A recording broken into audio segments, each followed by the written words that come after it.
Whoop whoop. Hello, hello, hello.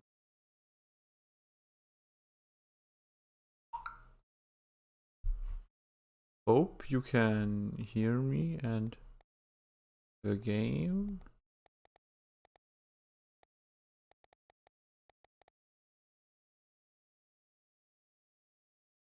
I can hear the game. Bit quiet, but that's fine. Create a dashboard, stream manager. Let's refresh it because apparently it wants to be a bit of a bitch. Wonderful.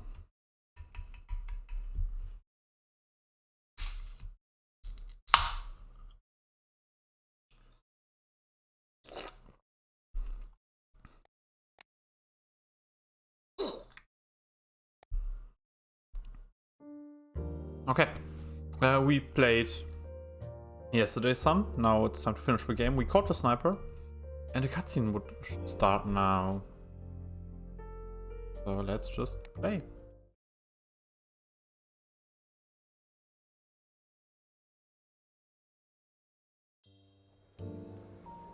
A cool breeze cut into the train cart and through the haze of fatigue when the doors opened. I considered visiting Kat, suddenly feeling an urge to inhale the woody, slightly dusty air in our old apartment. Kat had filled it with what she affectionately called real things. She loved leather, cloth, paper, and plants, and hated the clean metallic surfaces at my apartment. Sometimes I did too.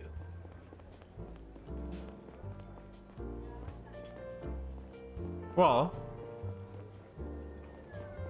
guess that's an invitation to visit our daughter again and talk to her.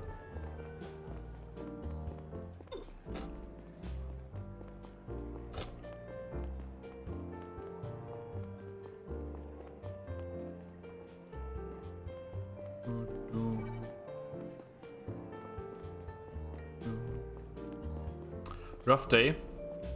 Probably has been a few days in game, but it's been rough. Hey, it's only you. Oh, hi Neil. What are you doing here? I just wanted to say hello. Laura, let's be real, right? Let's not lie to her. To Laura. Really? Who are you? It's nice to see you. Sorry, I'm just surprised. Laura's still asleep upstairs, so I wouldn't wake her up if I were you. A late riser, just like her mom. More like every teenager ever. Fair enough. You want coffee? No thanks, I'm actually headed to bed. I'm just coming back from work. It's been a long night. Oh, it's the same night. Oh, that's rough. Wait, you didn't have anything to do with that shootout that's all over the news right now, did you? Actually, I did. But it was practically over by the time I got there. Oh my god, are you okay? They wouldn't have let me go if I'd caught a bullet. You don't say. I mean, are you emotionally okay? Was I ever? Okay, I get it. You don't want to talk about it. No, it's fine, sorry. I'm okay, thanks for asking. What's that whole thing about? Nobody seems to know yet. Nah, let's keep to our NDAs and stuff. It's like not a soft NDA, but a very, very serious one. Can't tell you, but you'll hear it on the news soon enough. Okay, well I'm glad you're back in one piece. I have to catch the next train if I don't want to be late for work. But if you want, you can stick around until Laura wakes up. We both know that's not going to happen for another hour. True. Well, you can stop by later if you want. I got to run now. Hold on, one more thing. Laura wants to go to a party at one of her classmates' place tonight. I'm not sure if I should let her. She's only 14. But I feel like she has a hard time connecting with her peers, so this could be a good thing. Also depends on what kind of party.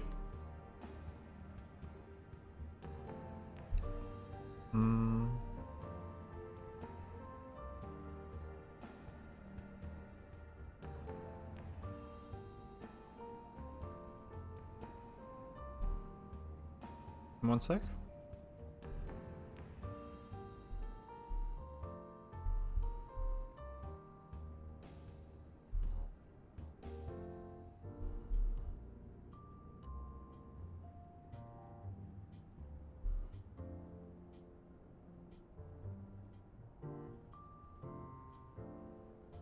And now I need the EP.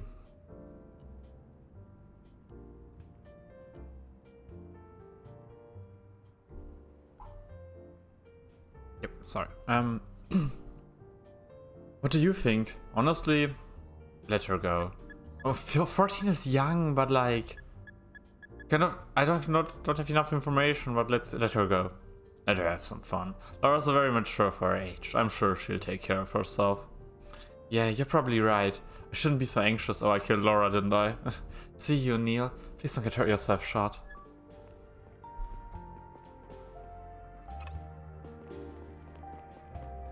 Also, wait, something I want to check out. I'm not sure, is Lacuna younger or older than Between Horizons? Between Horizon is from... I should know that actually, I don't. 2024, okay, never mind. Lacuna, makes sense though, now that I think about it. There's quite a few mechanics here that are worse than Between Horizons, just because the team was less experienced about them. Which is absolutely fine, right? Like, don't... no shade to developers. Hey, wait a minute. Oh, it's Anthony! Huh? I know you. You're the guy who came to our flat yesterday. You told that old scumbag to leave my sister alone. I did. That was really nice of you, man. Didn't think you uppers would help out a Savient. She left this morning, chasing her dream. Glad I could help. I have to get home now. Have a nice day. Sure, sure. But what a nice blessing, man. Thanks, you too. Hell yeah.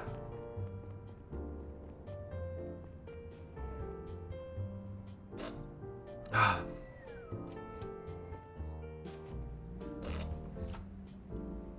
got into the elevator and leaned against a wall. I was so tired in that moment that my reflex of emotional repression whenever I saw Kat didn't seem to work anymore. It hit me with an unusual clarity that, even a decade after it had ended, I hadn't ever fully let go of her. I wasn't sure what to make of it, whether to be happy or to finally push myself to it. I concluded that I would probably just go back to repressing it altogether.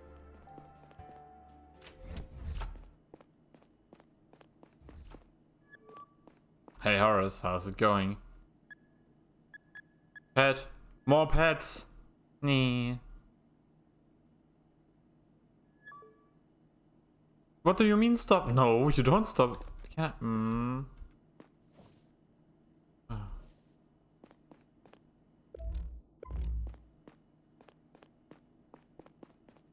Okay, time to be an EP boy.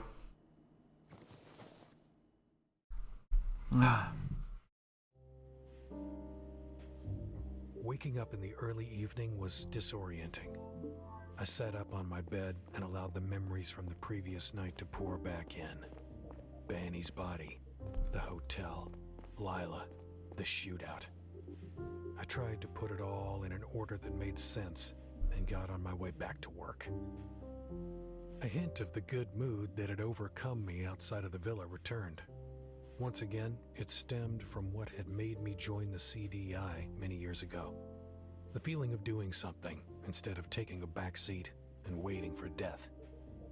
There was a time when a lack of purpose threatened to consume me, lurking underneath meaningless daily routines and self-doubt sabotaging everything I did.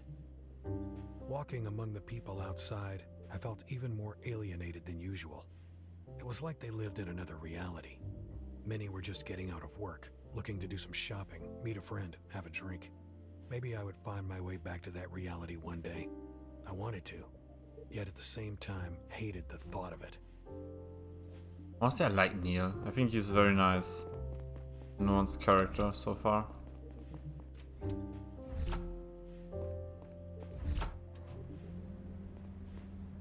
And I like how the camera always goes to this mode when riding the elevator. One side, little Neil. Is just elevator on the other side, the big, big world. Look at him. Silly.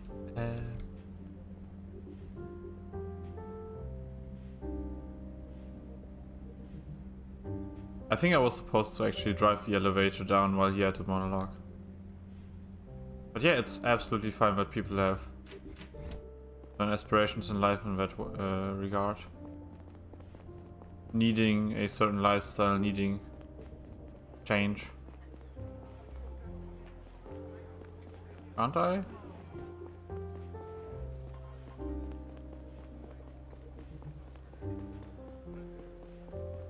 Shouldn't my daughter have been here? Damn, is it? Wait, sorry, was I not?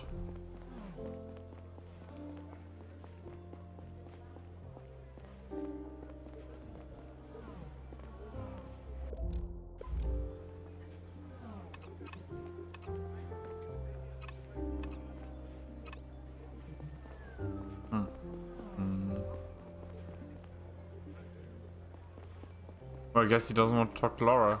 Do you? Trying to talking. Oh, cool. Well, I guess I'll try to go by train. Got work to do. Huh?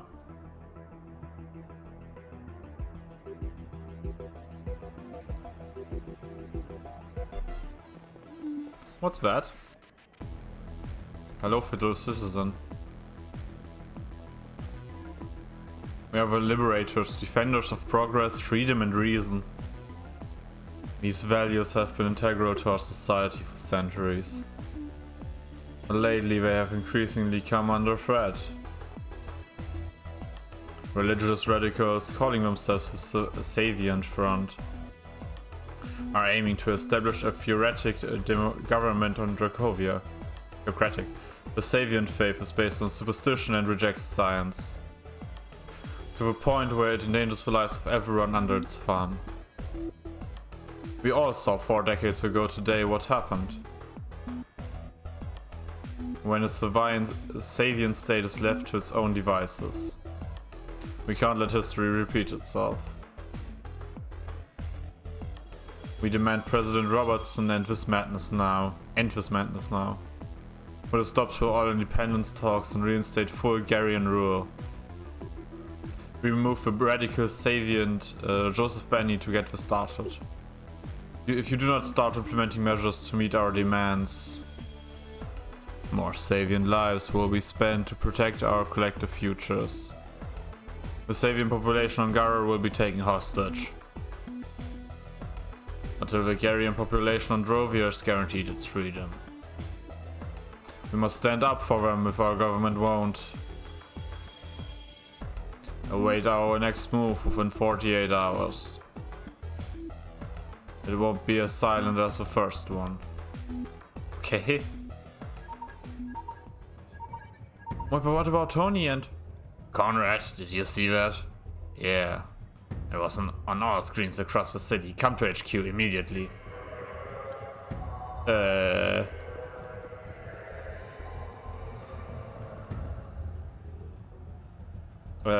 What the fuck?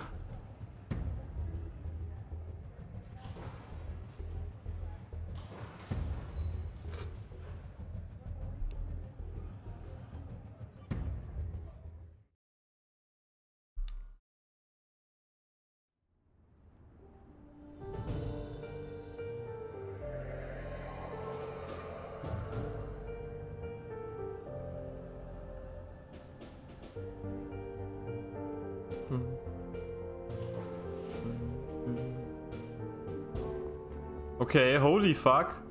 Guess there's an anti-religious movement here.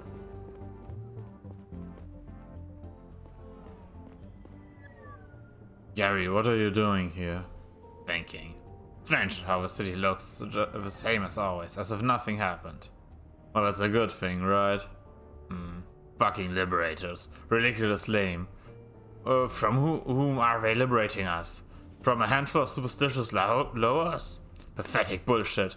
Every single institution on this planet upholds the freedom of our people and their values. It's not like we're letting some religious fanatics take over the solar system. And somehow we didn't know anything about those fuckers before everybody else. One more thing we missed. At least we booked the sniper and his associate. We're both being interrogated downstairs. So far they're not very cooperative. We at least know who they are. We scanned them. The sniper's a complete ghost. He got a fake ID right before he checked into that hotel. The other guy is a businessman from Drovia. His name is Abraham Gonzalez. He's the CEO of a company called Power Up. They manufacture titanium-based batteries. Both the guy and his company seem harmless. No criminal record. Strange. Why would someone from Drovia help an anti-Drovian terror organization? I have no clue. What about a woman? Any updates on her? Nothing so far. But we do have another lead. Saito is trying to find out where the announcement was broadcasted from earlier. But the most important lead are those two douchebags in our basement. You have a way with words, Conrad. Get down there and see if you can get them to talk. Will do. Did we secure that drive the sniper tried to hand over? Yeah. And what's on it? About that. The chief said the attorney general seized it. She said she had to evaluate if we have the required clearance level. The AG? Are you kidding me? It's a crucial piece of evidence. We need it. I suppose they'll let us in on it soon. There's no time to waste. We have to assume the next attack is less than 48 hours away. The high-ups know what they're doing. You think? Let it go, Conrad.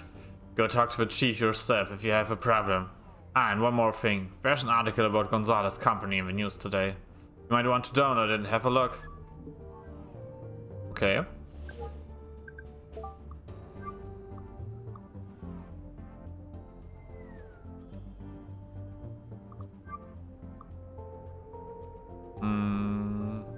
Wait, today is the 6th, right? Well, let's check. I think the news can be downloaded here, right here, right?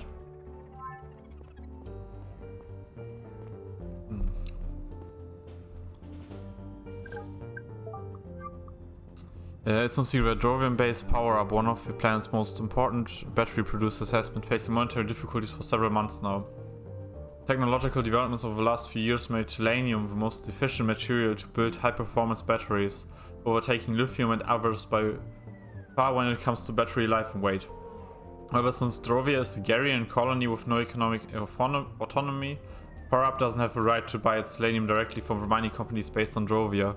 The latter are forced to sell the resource to Gara, which in turn sells titanium to all companies processing the material, including those on Drovia. In light of this development, it has become increasingly difficult for non-Garian companies to keep price competitive. This has put Power Up, like many others, in an increasingly difficult spot. It did not come as a surprise, therefore, when its CEO and founder Abraham Gonzalez publicly supported the cause of the Drovian fight for independence last week.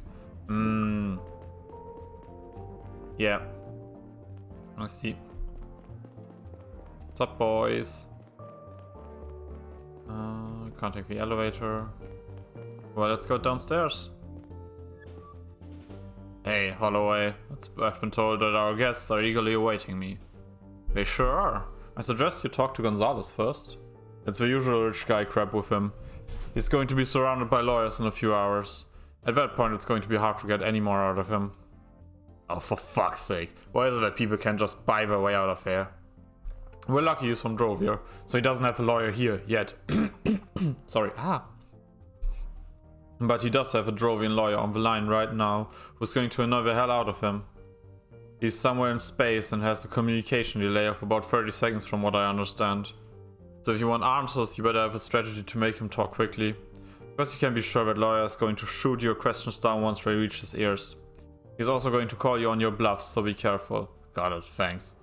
So I did some digging and compiled a number of documents that could be useful for your interrogation. First, you gathered some basic information on Gonzalez and put it on the pinboard over there. You can take a look at it with your AR model. Second, he pulled a list with all the incoming and outgoing calls from Gonzalez's phone. I'll send that to your cell.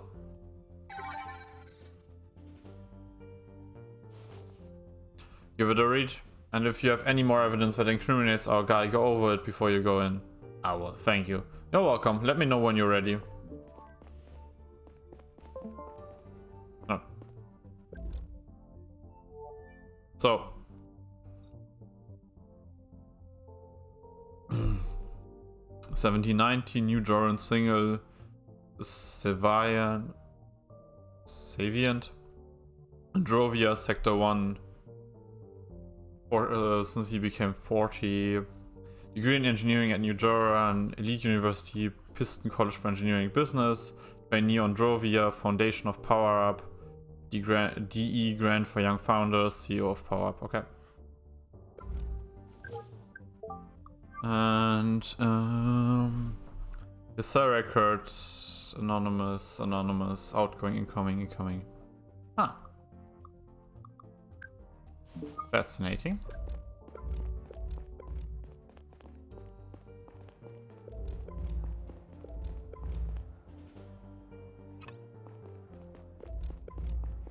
I need outline mode to be activated 24/7. Why do you turn it off?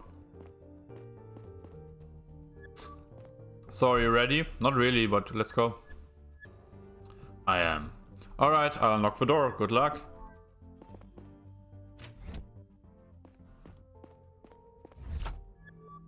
Hello, Mr. Gonzalez. I'm Agent Conrad. I already talked to your colleague. I didn't do anything illegal. You don't have a right to keep me here. I'm a citizen of Drovia and you have no evidence against me. We could keep you here for 24 hours even if we didn't have evidence, but we do. Let's start with your associate. What do you know about Boyd and the data he brought to you? He's not my associate. I didn't even know he was called Boyd. Listen, Mr. Gonzalez. I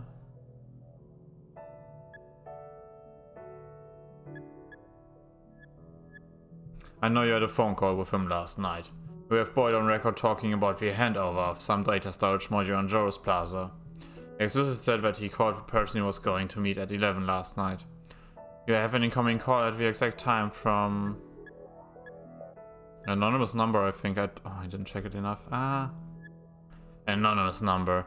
And he did show up for the meeting at Joris Plaza this morning. I was proved beyond reasonable doubt that you have worked with Benny's murderer. Okay, listen. I got paid to fetch the stick. I was just following instructions. I had no idea who I was meeting with and I still don't know what's on that stick. Good evening, Conrad. My name is Jim. I am Mr. Gonzalez's lawyer. Nice to meet you. A team of legal professionals is on its way to advise my client. I'm trying to do like a laggy voice. It's not really working, to be honest. Until then, he won't answer any of your questions. Who paid you? You heard my lawyer. I'm not supposed to talk to you before my legal team arrives. Listen, Mr. Gonzalez, I've heard that your company needs Garion. Your company is Drovian Terrarium. You publicly stated your support for Drovian fight for independence. So I'd actually be surprised if you were involved in Benny's assassination. You have the opposite of a motive.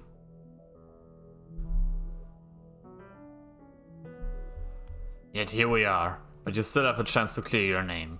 If you ever crack the case, the public might never learn about your connection to Benny's murderer. Shit. I told you I didn't know anything. I was contacted anonymously a few weeks ago, shortly after I booked my flight to Gara. I was told to pick up a storage module here and send its content out on my way back home. Send it where? They were going to contact me. I have no means of reaching them. Who are they? I actually truly don't know. The person who contacted me spoke Drovian, that's all I can say. Wait, so whoever put you up to this is Drovian? Why would they work with an anti-Drovian terror group? I don't know, but I'm 100% sure they were from Drovia. I got paid to do it and not ask questions. My company really needs a cash injection right now.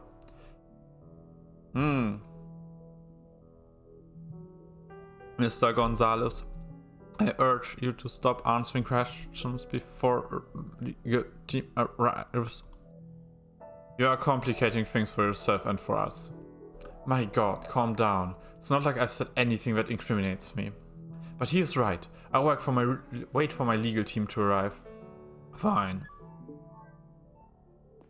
Well, I mean, I got important information. Was everything I said correct, by the way? When I look at the logs...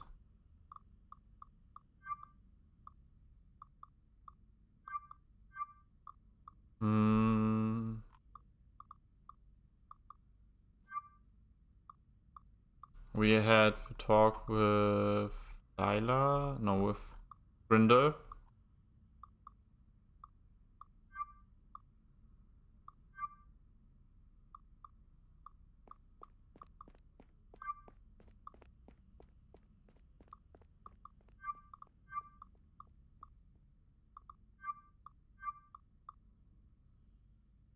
Where was that?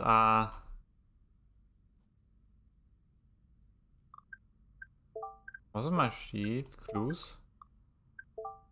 Oh, anyway, I think everything I said was probably correct, right?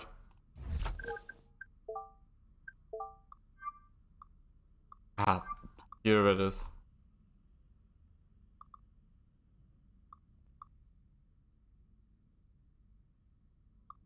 Right, and at 11 he got called by Anonymous. Yes.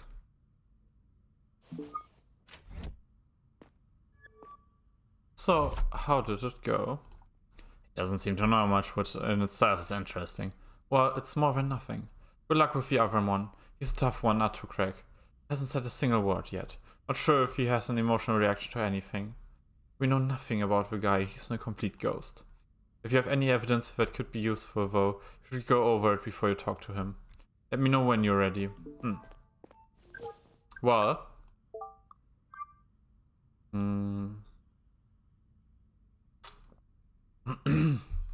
we know that he has a woman called Zora. And he likes whiskey.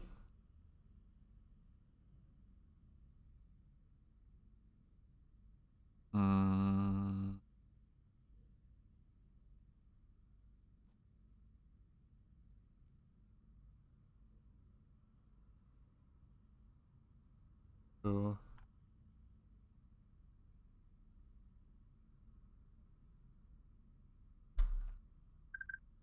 That's pretty much everything we have. Huh. Well, let's try our best. Alright, unlock the door. Hello, Boyd. Hello, Mr. Boyd. Do you have a last name, or is that your last name? Alright, Mr. Boyd then. I'm Agent Conrad. You made quite a mess out there. Trudy and Joseph Benny put you at the top of our most wanted list overnight. Friends just announced their next big project, and you're uniquely qualified to help us get ahead of it. What do you know about the Liberator's plan? Okay, how about this? Talk about Zora. What's Zora's role in all of this? Zora? That's right, Zora. The woman you met last night. I don't know any Zora. But I know you do.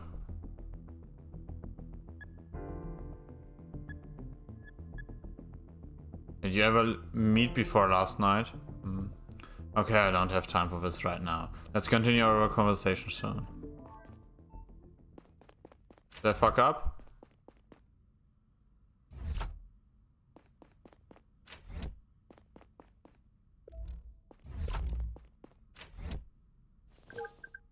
Probably fucked up.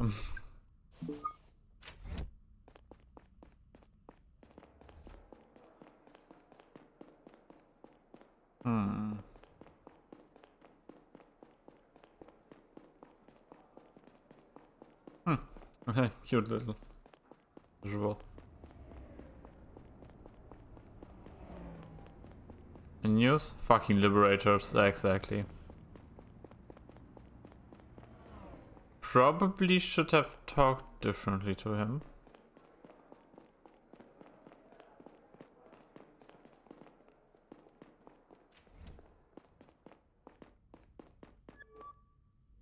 Evening, Neil. Hey, Sato, how's it going? I'm not going to lie, that video was a little upsetting. I mean, I know that my religion is strange to some people on Gara, but an anti-Savian terror group, that's something else. Should I be worried about wearing my scarf in public now? I think those people are idiots, and I'm sure the vast majority of Garians agree with me. Oh, he's a Savian, huh? I know. Hey, I also have some good news. I found out where the Liberator's video was broadcasted from. It's a company called AdSpot. They own most of the billboards in the city. You want an ad played? Go to them. I took a shot in the dark and checked ongoing police operations in the center. And what do you know? Someone at AdSpot made an emergency call tonight. Apparently an intruder forced their way into their server room and gained access to a computer. I made contact with the local police department. They sent 2 officers who secured the scene and are waiting for you to come have a look. There's this lightning Saito. Great work. Well done, Conrad. Now we'll go to Ed's spot and have a look around. We really need to get ahead of this one and prevent another attack. When you follow up on some leads while we're gone, trace the perp's payment to the hotel, as well as the mysterious transactions to the escort. And maybe we can find out if a sniper's accomplice got her face challenged. Conrad, I'm taking off from the roof. Want to hitch a ride? You know I don't. Might worth a try. Meet you at Ed's spot then. I need some fresh air. I'll come with you, Gary. Yep. But I've seen someone up there wanting to talk. That sounds like an interesting discussion. So, Chief? And you can rest assured that we know what we are doing. I didn't question that. The data is one of the most important pieces of evidence we have right now. The Liberators said that their next attack will take place in 48 hours. That's pretty damn soon. We really need to take into account everything that we've got if we want to catch those guys in time. I already told you that the contents of that stick won't help you find them. How can you say that? Having a better idea of your enemy's motivation is always important. And you know that. You yourself were director of the CDI for over a decade. Liam, please. I've got a lot on my plate right now. I don't have time to discuss this over and over again. The data is about something that happened during your time at the CDI, isn't it? What are you talking about?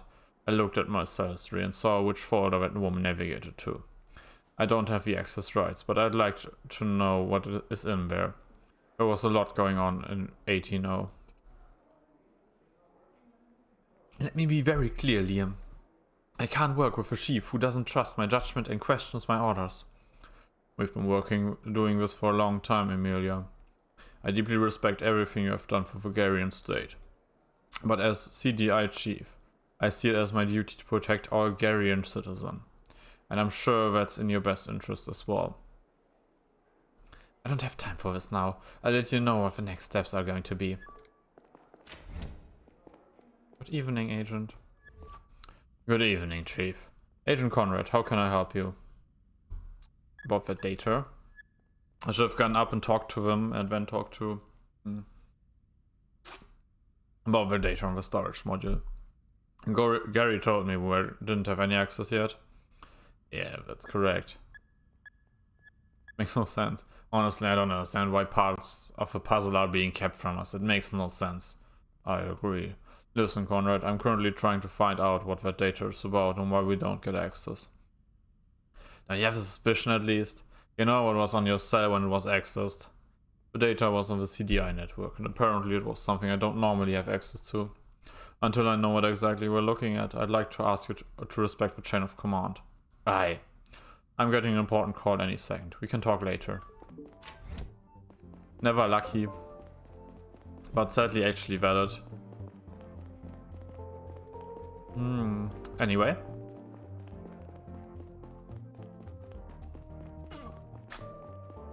I heard we were going to... But can I, with new information, talk to Boyd again?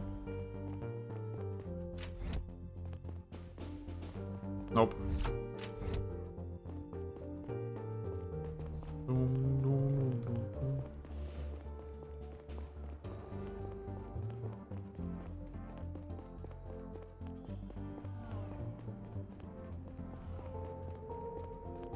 Let's go down.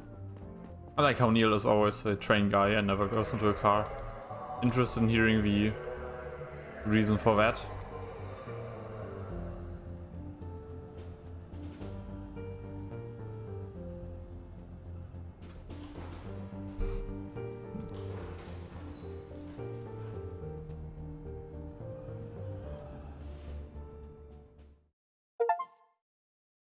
Good cop, be nice and de-escalate, huh?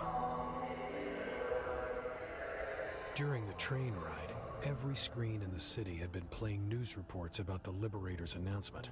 They were the first violent domestic terror group with a political motive in recent Garian history. But there was something else that struck me about them. This wasn't the usual MO of a conservative group trying to maintain the status quo. It felt much more like revolutionaries hoping to effect change by resorting to drastic measures.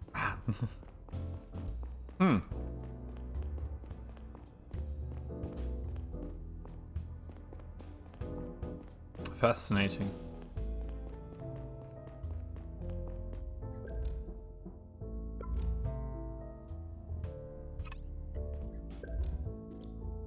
There's a lot more glass lying outside than inside, huh?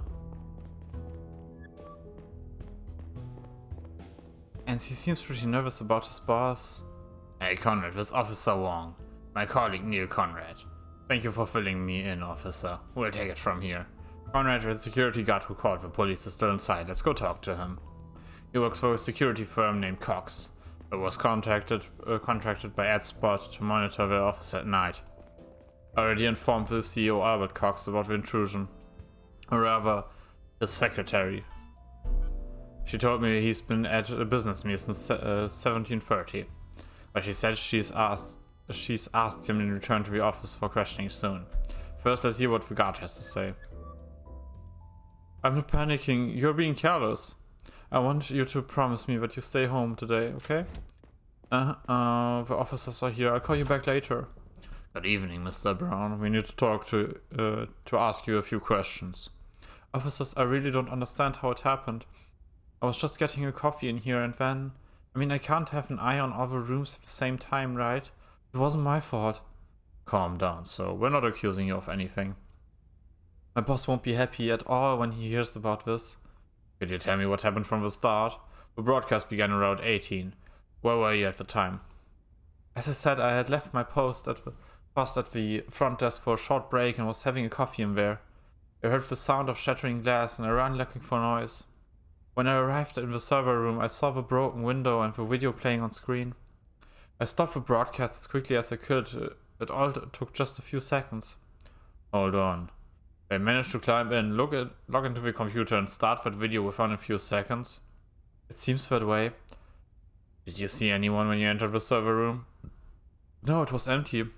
I went to look outside, but they were already gone. So to be clear, the video could have only played for a few seconds? No more than 10. And if you stopped in here, it immediately stops everywhere? Yeah, the screens across the city just mirror the ones in here. Look, my boss will say it's all my fault, but I swear to you Okay, thank you. That's all for now. Conrad, I'm sending a sheet to you, sir. Have a look around and see if you can find out who started that broadcast.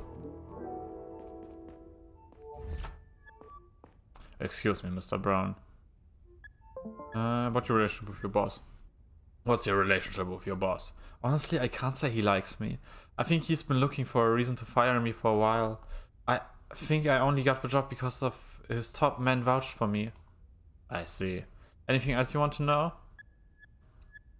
About tonight. Did you leave the building at any time? Only one time when I was looking for the intruder and I came right back. Did anyone enter the building except for you? Sorry. Just me and whoever started the broadcast. I go home soon. My wife's Savian, and after that video today, I'm afraid you'll have to stay a little longer and help us find the people behind all this. I'd feel better if I was with her. Called her earlier and told her to stay home, but she wouldn't listen. I see. That's all for now. Ah. So. Hey, Saito, could you do me a favor? Of course, shoot. There's the presence sensor at the entrance of AdSpot's server room. Any chance you can pull its data from around the time the broadcast was started? Give me a sec, I'll check. I got access, but the sensor doesn't store any names. However, I could provide you with a list of every time someone passed through the door. Great, that would be helpful. Alright, sending it to you now. Remember that the sensor reacts every time someone uses the door, no matter if they're going in or out. Gotcha, talk to you later. That's already hella helpful.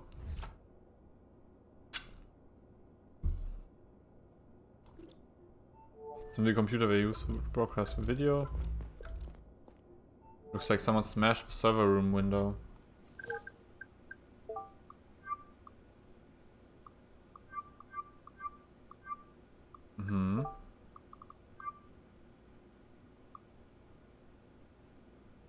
Enhancement update. Dear Mr. Connor, an update is available to you for your following body enhancement. Make sure to download and install the latest firmware from our website within the next 10 days. What? Neil, a new message is waiting for you on dating lead. Make sure to check it soon. The dating lead team, please don't reply directly to this message if you want to contact us. Okay. List of presence detectors at 1756, 1801, and 1802.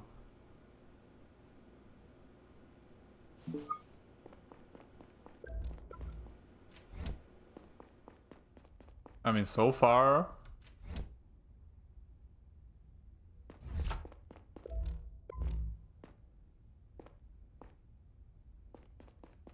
He is pretty sus. Let's see, is there any other... Oh. Security measure. This is AFIS A420 door card scanner. People are locked every time they pass through the door. This model doesn't distinguish between people entering or leaving the building. And it's using Cox security service at 1700, 1755, 1702, 1704.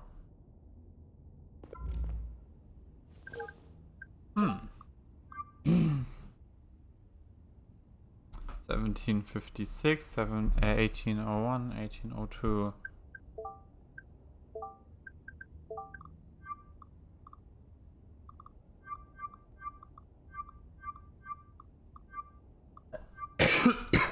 Sorry,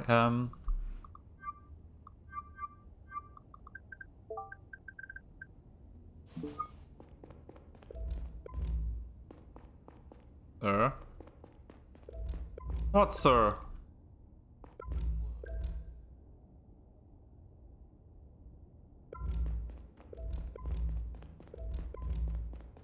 Can I go up and maybe see some clues up here? Like... No, this is where I came from. Huh. That's a surprising low amount of...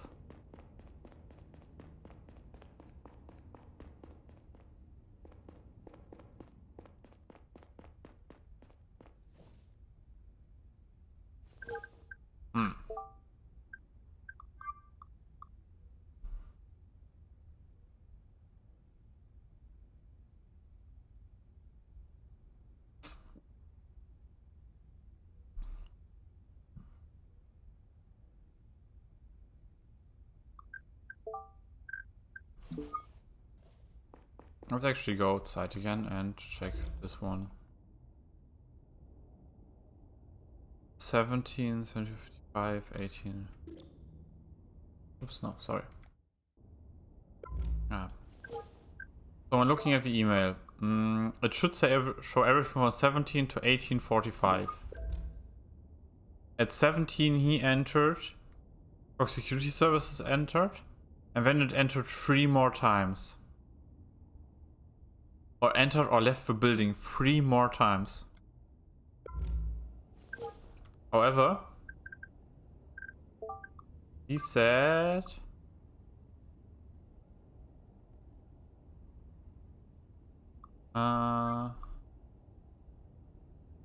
broadcast began around 18.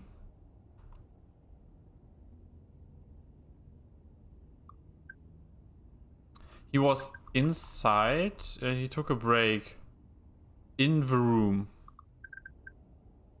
Then he heard a noise. He goes through the scanner.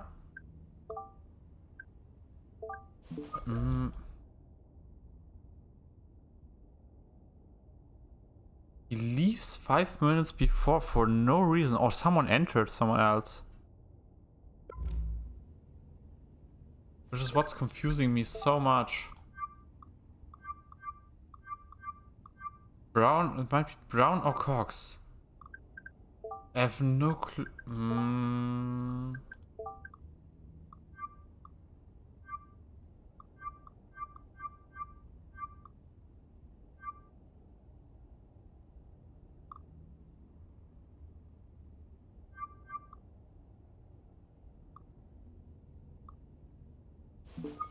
And the window was smashed from the inside. Meaning, he sits here 5 minutes before his break starts. Someone goes in, goes through here, as we know from email,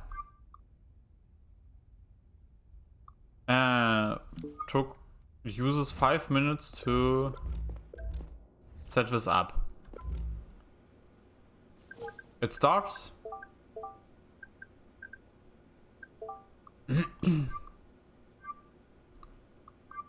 He goes in. Dude breaks out.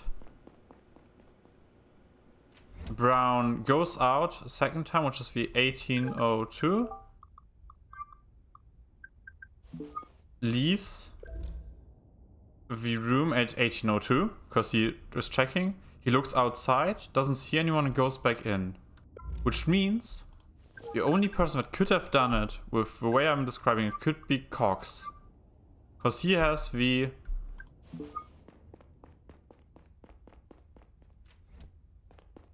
Oh, I can.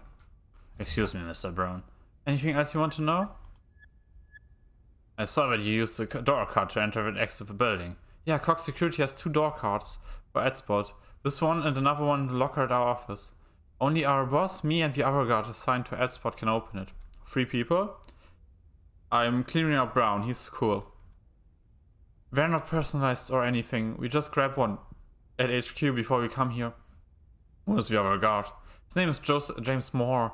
He's been working for the boss for a long time. We alternate shifts here at Adspot. Today's my turn. I see. That's all for now.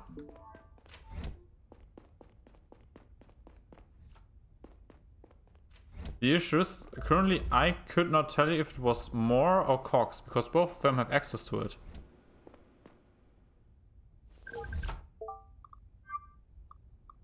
Right, it can be Cox, Moore. It's not Chen, it can't be Brown, he's out. But I'm currently thinking, why would... I mean, I can under...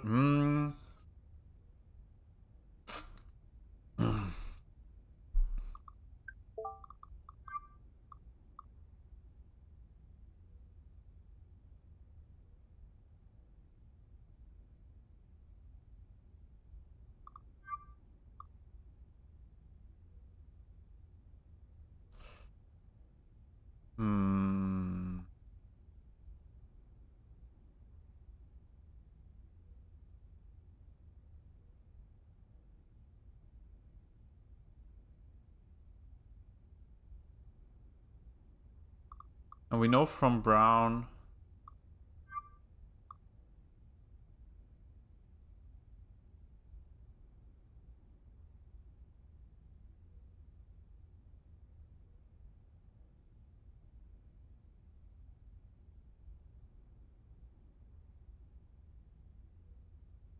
Ooh, it was one of his top men. It's Moore or Cox. Maybe Moore would be my guess right now. But I can't prove it between the two of them and I don't have any evidence. Right. Am I missing something? I don't know, could I like find out if any of them are Savians and with that are free of charge?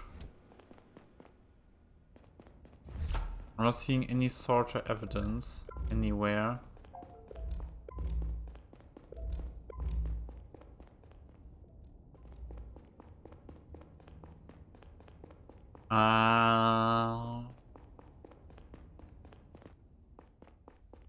Okay.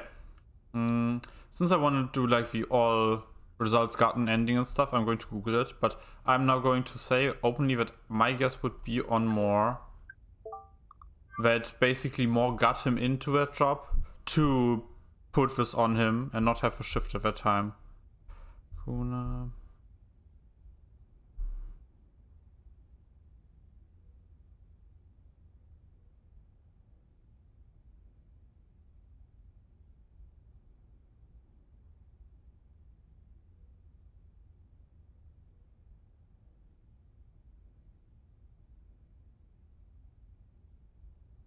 The broadcast, yeah.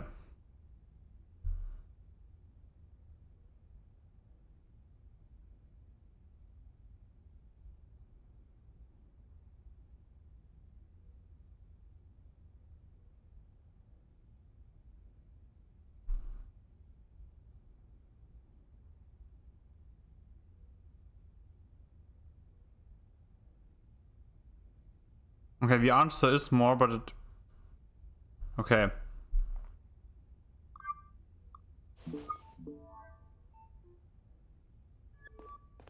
I took a look at the broken window. There's a lot more glass lying outside than inside. I'm pretty sure that it was smashed from the inside, not the outside. Like, I still don't see why it would be either of them beyond a reasonable doubt. Yeah, saying they broke the window to get out, not in? Exactly, I think that whoever started that broadcast walked in through the front door, playing the video, smashed the window, climbed through it, and ran away. Why break the window at all then? Probably to conceal the real way they got in. If our perp entered through the front door, we must possess an AdSpot door card. That leaves us with a limited circle of suspect, apart from the employees of AdSpot. 3 people from Cox Security have access to door cards as well. Cox himself, Brown, and his colleague Moore. Moore works here as well, and he and Brown take turns in surveilling the facility. Any idea which of them started the video? Yeah, someone with a Cox security card entered the building at 17:55, shortly before the broadcast began. It can't have been Brown. He passed by the door 3 times since he arrived, which placed him inside. Can he have climbed back in through the broken window to avoid the scanner at the door? No, that's evident from the data on the server room door. Saito pulled it for me. There's another scanner there. Only 2 other people have access, the Cox store cards. James Moore and their boss. Cox has been at a business meal since 1730. Ah, yeah, okay.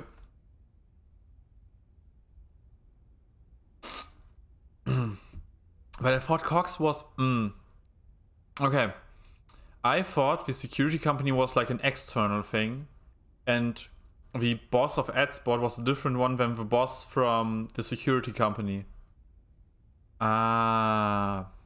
Good work, Conrad. I'll send a unit to arrest him immediately. You and I should pay this boss a visit and see what he has to say.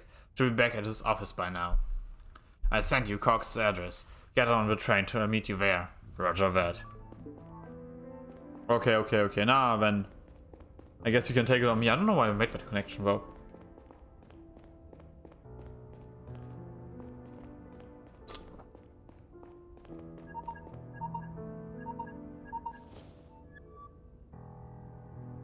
Hey, Saito. Neil, good news. I managed to crack the cell of that back businessman, Abraham Gonzalez. I found a deleted message that is extremely interesting. It seems like someone hired him to fetch the data module on Gara. And here's the kicker. The message was sent from the Mercurius network. The what now? The Mercurius network is only accessible to really big companies. They have to be publicly traded and count more than 10,000 employees. What's more, the message was sent via a highly encrypted channel of the network. It was exclusively accessible to high-ranking executive. That means that whoever sent this message to Gonzalez is someone high up at a big company. Not just high up, it practically has to be the CEO. Good job, Saito. Sounds like a solid lead. I'll forward you the message and list of all the companies in the solar system that match the criteria.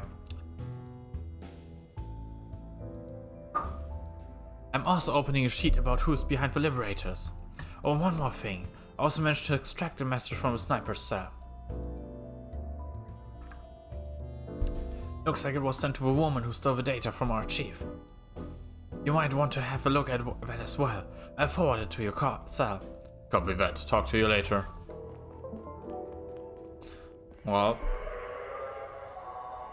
And now I have a few interesting emails that I might need later.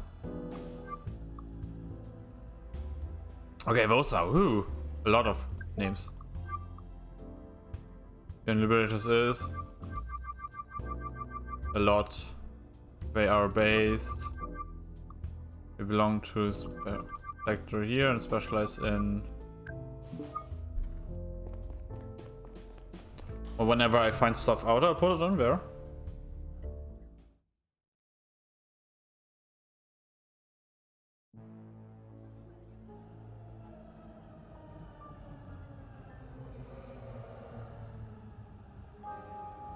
Damn, that CEO lives in an interesting district. But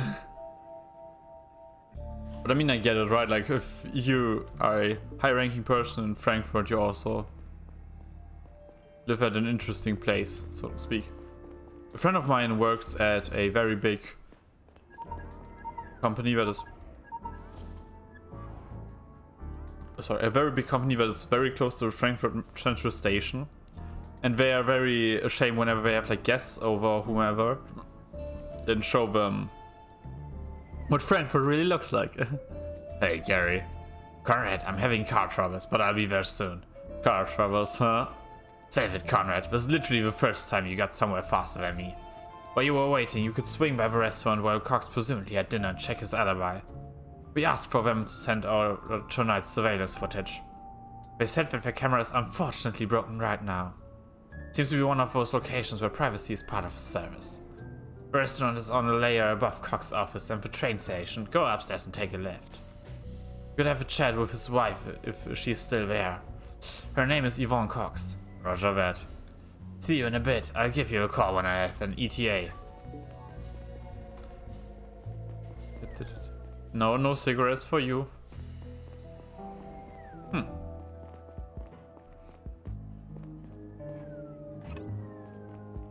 Let's go to a restaurant and check it out. Good evening, sir. Do you have a reservation? Evening. I'd like to talk to Yvonne Cox if she's here. I must ask, is she expecting you? Not really, no. I'm sorry, but I can only let you in as part of a reservation. Neil Conrad, CDI. Would you please lead me to Miss Cox? Would you please follow me? Yep, that is the ultimate game winner. And that's why it's vital that we keep negotiating with them, no matter what Albert says. Miss Cox. Yes, who are you? Neil Conrad, CDI. Sorry to interrupt, but I'd like to ask you a few questions. CDI? What did I do to deserve your attention? It's about your husband, actually. Well... Excuse me, Mr. Conrad. Jacqueline Hendricks, attorney at law. Miss Cox is my client. You realize that she's not obliged to give you any information about... It's okay, Jacqueline. Let's talk, Mr. Conrad. Would you mind if we stepped outside? I need some fresh air.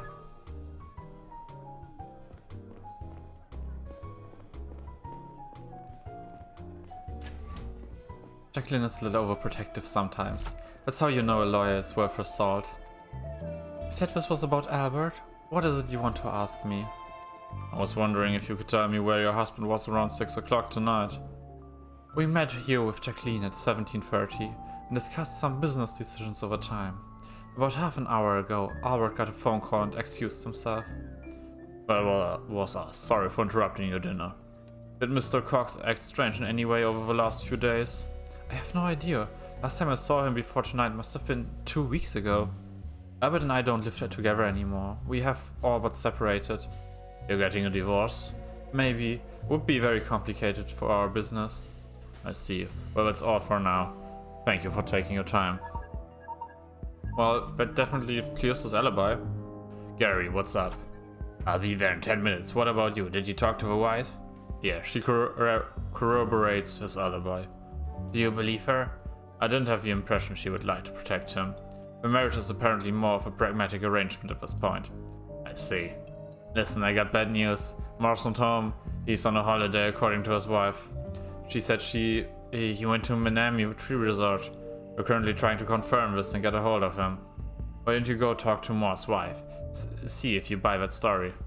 Saito says that you're very close by. Move up a layer or two and make it right to leave the market. You should find her apartment there. Come back down to Cox's office when you're done. It's right near the train station. I'll be there in 10. On my way up to Moore's apartment, I walked through aromatic clouds of fried rice, fish, and mystery meat. I'd been down to Paloon Market once before, with Catherine. It almost surprised me to see that none of the platforms had collapsed in the years since. People were still selling the same junk, some of it probably stolen halfway across the planet. Damn! Anybody home? Who's there? Agent Neil Conrad, CDI. I already talked to your colleagues. I know, I'm sorry to bother you once more. You said that your husband went on a vacation, is that correct? Why don't you come in? Can I see your badge? Of course. James went to Minami Tree Resort. The flight left last night after work. Is there a way to contact him? He left his cell here because he wanted some peace and quiet. What exactly do you want from him? I hope he's not in trouble.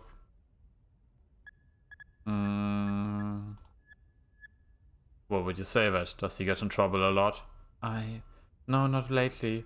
Wouldn't everyone be worried about the CDI knocking on their door? Not lately. Does your husband have a criminal record?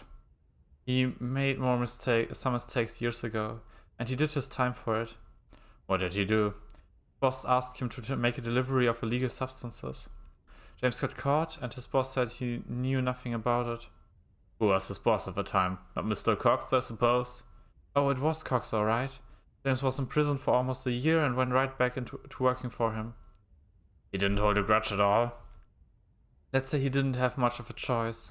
It's hard enough finding a job nowadays, even more so with a criminal record. Thank you, Miss Moore. That's all for now. If your husband gets in touch, tell him to contact me. Here's my cell info. I sent her my life energy. No! Do you mind if I have a quick look around? Look around? Why not? But please don't make a mess.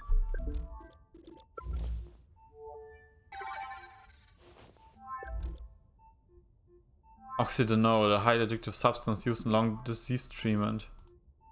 A single plate in the sink. Looks like she had dinner alone. What did I just grab? Charges against Cox Security. Last week a delivery van belonging to a company called Cox Security was stopped as part of routine traffic control. As police found an undisclosed amount of mind-altering substances stowed away under a loading area. Interested. Further, driving the CEO of Cox Security has denied any involvement and claimed the driver was acting on his own accord. The driver admits fault. He's looking up to 1 year in prison.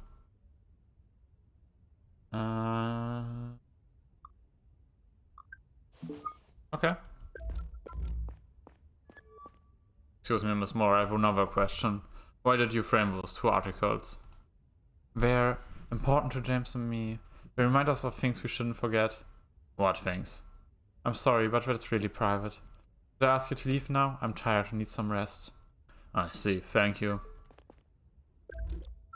With the other one, let's quickly scan through it. Negative headlights, 100 filed a class action lawsuit against a mining giant. Permanent lung damages. Long back and forth appeals followed last week. Ruled would not be held accountable and did not have to compensate the victims. Conclusion is Superman's great failure of the justice system. Neither the mining lobby's system-wide influence nor the Federation's interest in Milei's economic success are a secret, leading many only question the integrity of a court's decision. Yep. All time to go back to Gary. Conrad, how did it go with Moore's wife? Well, she doesn't seem to know what her husband is up to. I took a look around the place, though. Good. We need all the information we can get. I'm almost at Cox Building. Meet you there.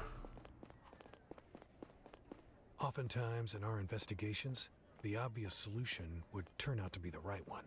People usually acted in accordance with their interests and their emotions. Whoever we first thought did it, they often turned out to have done it. With Moore and everyone else we had met so far, it always felt that we were at least one step removed from the truth. Nothing about this case was obvious. I'm just now looking at how he walks up and down. And damn, that's some nice as pixel art. Like, I mean, I knew that this game looks good. I really like the way it, everything looks and feels and everything, but holy fuck. He actually is like a police officer. Conrad, we need to go up here. Cox has probably been waiting for us for a while. What's up with the shabby building? I thought this was a big company.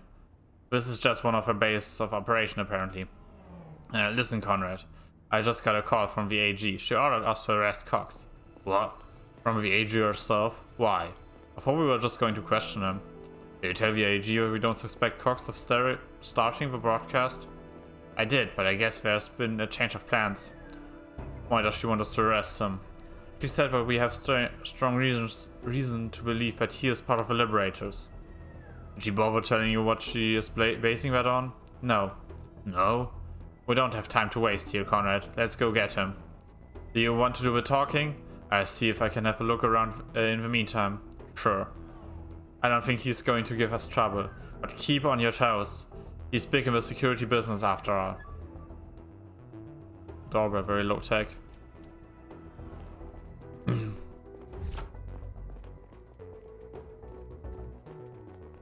Oh, it's a cutscene, okay. Good evening, Mr. Cox. I'm Agent Long, and this is my partner, Agent Conrad. Good evening. I'm sorry I don't have more chairs in here. We'll stand. I heard there was a break-in on Mr. Brown's watch. I didn't expect this sort of slip-up from him. I apologize. We're not here for him, actually. Mr. Cox, you are under arrest. You are suspected of providing support for an interplanetary conspiracy. I see.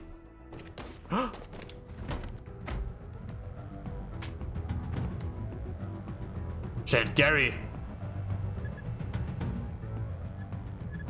Put down that gun immediately! Get out of my way! You just shot a CDI agent. It's over, Mr. Cox. Oh, please, don't overestimate your power. It's bluff. Shooting an agent causes a citywide alarm. They're already locking down the area. No, you're bluffing. I'm not. This is your last chance to surrender. Fuck you, you won't get anything from me. Put down your weapon and turn around to the wall. Police, drop your weapons right now. It's under control, officers. Stand down, I'm Neil Conrad, CDI. We're coming up. If we see a gun, we'll shoot. Listen to me, I'm CDI. My partner was shot and needs medical attention. Mr. Cox opened fire on us. We're coming in, no sudden movements. I will put away my gun if you keep yours pointed at Mr. Cox, okay? What's going on here? My partner and I came here to question Mr. Cox. He opened fire on us without warning. Show me your badge. See, I'm CDI. Oh no, we're involved. My name is Neil Conrad. This is my partner, Gary Long. He needs medical attention. Keep an eye on this guy, please. He is highly dangerous. I have to check on my partner. Okay. Marcus, make sure the building is clear and call for a medical team. I'll keep an eye on the perp. Gary, come on, say something. I'm okay. You sure? I'm sure.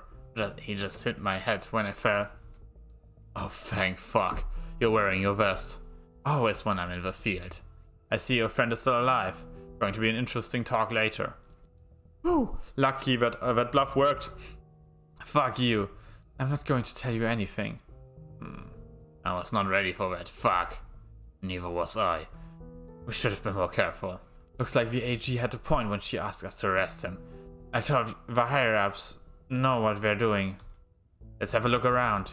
There's probably something in here Cox really didn't want us to see. Well, Cox security received a prize for D grand years ago. Gary, come on, check this out. Looks like Cox was destroying records. I think we interrupted him. Don't touch anything. I get a team here to salvage whatever possible. Sounds good. What should I do next? Go home and take a few hours off. Let the adrenaline settle. Sounds good. But if you find out something about those drives or the next attack on Mr. Moore, I give you a call. But now go home. I let the chief know what happened. Copy that.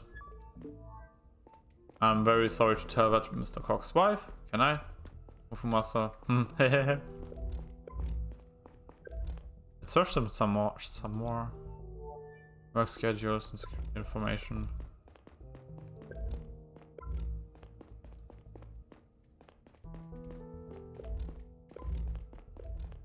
Okay, nothing more interesting. Ooh, that was a high intensity situation. Whew.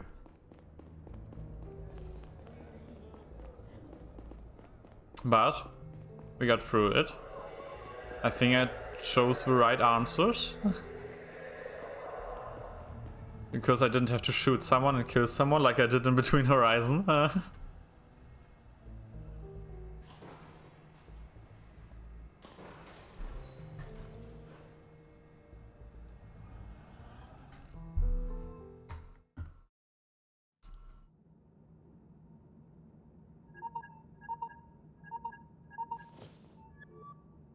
Hey, Neil.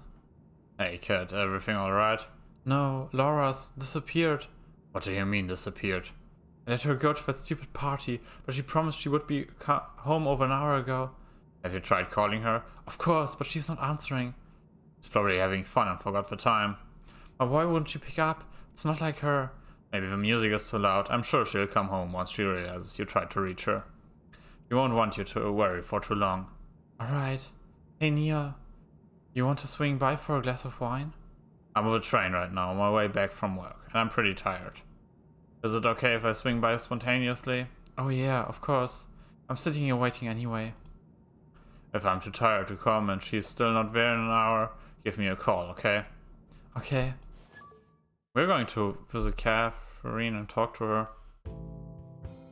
Never an easy discussion or talk, but sounds like I'm in very much need of human company right now.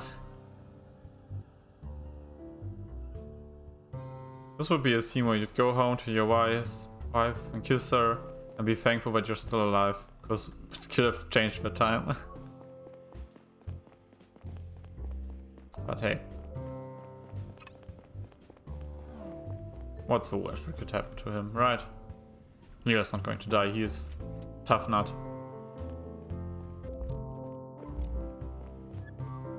Hey, want to go up to on the roof? Yeah, why not? Haven't been up there in a while. It was one of the reasons why we rented the apartment, remember? Of course I do.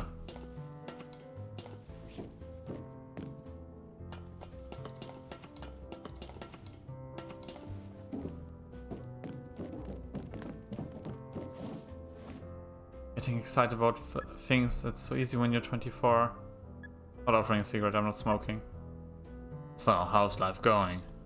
Okay, I guess. Yours? Same. I know it's silly, but I sometimes still wonder why it didn't work out with us. There was a time when I was so sure we were a perfect match. I've asked myself the same a million times. And I came up with lots of different answers.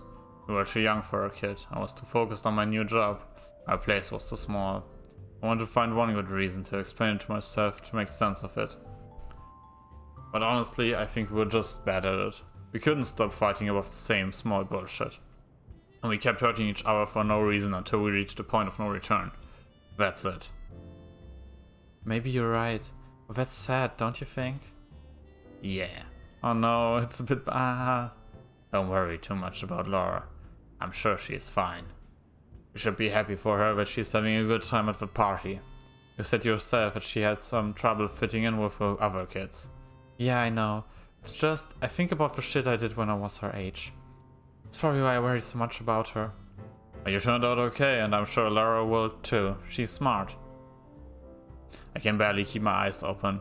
I have to go home now before I call off this roof. If Laura isn't home in an hour, give me a call, okay? I will. Thanks for swinging by. It was nice to be up here with you again. I stay a little longer. What a throwback, huh? It was nice. See you soon. Ah, wonderful. That was an important conversation. I'm very proud of the both of them that we were able to have it.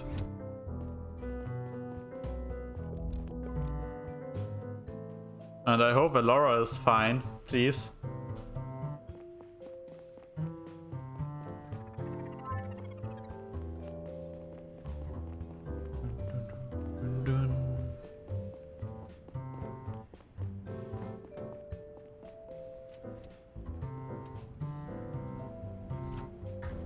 I met my own tired gaze in the glass. There were so many things on my mind. Laura's disappearance worried me more than I had shown. I thought maybe it had been the wrong call to let her go to that party. In hindsight, it probably wouldn't have mattered. And then there was Cox. I was curious about his explanation as to why he had opened fire on us. But mostly, I was glad that I hadn't had to shoot him. Yes. I'm so thankful that worked out. Welcome, Mr. Conrad. Your visitor's waiting inside. Visitor? I'm not expecting anyone. Who is it? Your visitor is ID unknown. What the? I didn't tell you that I was expecting someone. Why did you let them in? I'm sorry. I did not understand the question. Stupid fucking thing. I see for myself. Get out your gun.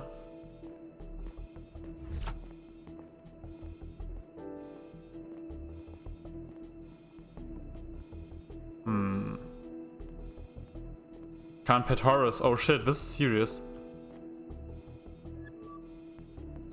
You can put that gun away. Who are you? You got a nice place up here. They pay you well.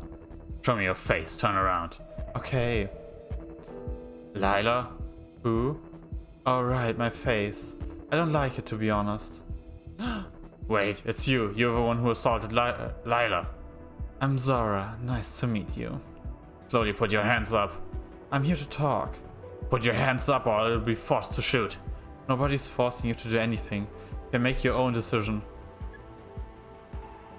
Put your hands up now. Can we skip this part, please, and get to a bit where we talk? I'll count to 3. 1. Stop. 2. We have your daughter. I should have led with that. Shit. You what? We took your daughter, Laura. No, you're full of shit. You can ask your ex. She's not at home. Where is she? Where is she? She's safe with us. You work for the Liberators, right? I have a record of your conversation with the man who shot Benny. Is stealing little girls really how they're trying to stand up for their ideals? You'd have to ask them. I don't know or care what they believe in. We're just getting paid. Or rather, we were supposed to, but then you showed up and botched the final step of the plan. Who is we? The kind of people you call when you want a foreign minister dead. Fair. So you're mercenaries. What do you call yourselves? I wouldn't help you even if I told you. And stealing the chief's data was part of your contract with the Liberators? So you pieced that together already? Yes. What was on that stick that made it so important? No idea. Wait, you don't know either? I thought you had the drive. I don't. I don't think I'll get my hands on it anytime soon. Who has it then if you don't? My superiors, if it still exists at all. That complicates things. I guess we have to move on to plan B right away. Since the handover went south, the Liberators refused to pay us. We need that data to get our money after all. This is where you come in. If you figure out what the data is about, we might be able to locate it in the CDI database and extract it. I sent a private sheet to your cell. Submit it to us once you finally found out. I will do no such thing. Don't be difficult, and hand me your cell for a minute, will you? Why? You don't need it to open the sheet. That's for something else. I need access to a CDI network for a moment. What for? To set up a backdoor for a hack. Why are you telling me all this? I could arrest you right here and... But you won't, and I doubt that you could. I'm telling you this because we work together now. You better do your part. The sooner our client pays us, the sooner you see your daughter again. If you do anything on my cell, they will trace it back to me. Don't worry, I'll use someone else's credentials. Whose credentials? It doesn't matter, give me your cell. At least tell me who I'll be throwing under the bus. Gary Long. What? No, his job means everything to him. Is that really more important to you than Laura's safety? Come on, she's your only bargaining chip. I tried to find out what the data was about. That's got to account for something. You're definitely not increasing your chances if you don't cooperate now. You know what? I'm a mate for Gary, so I'm not going to send him on the bus. Use my login. Fuck it. Use my login. You wouldn't want to get yourself in trouble like this. No, you wouldn't want me to get in trouble like this. I'm too important for you.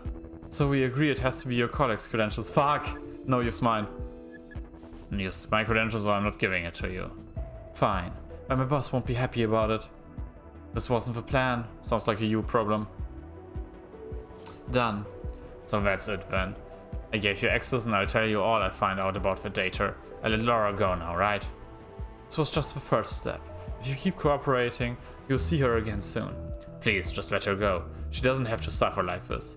I'll help you anyway, so you'll leave us alone. No can do, sorry, it's not my call. Is this really what you do with your life? Murder and child abduction? I don't have time for this. We're done here. Answer my question. How do you live with yourself? You work for the CDI. Don't you kill and adopt people all the time?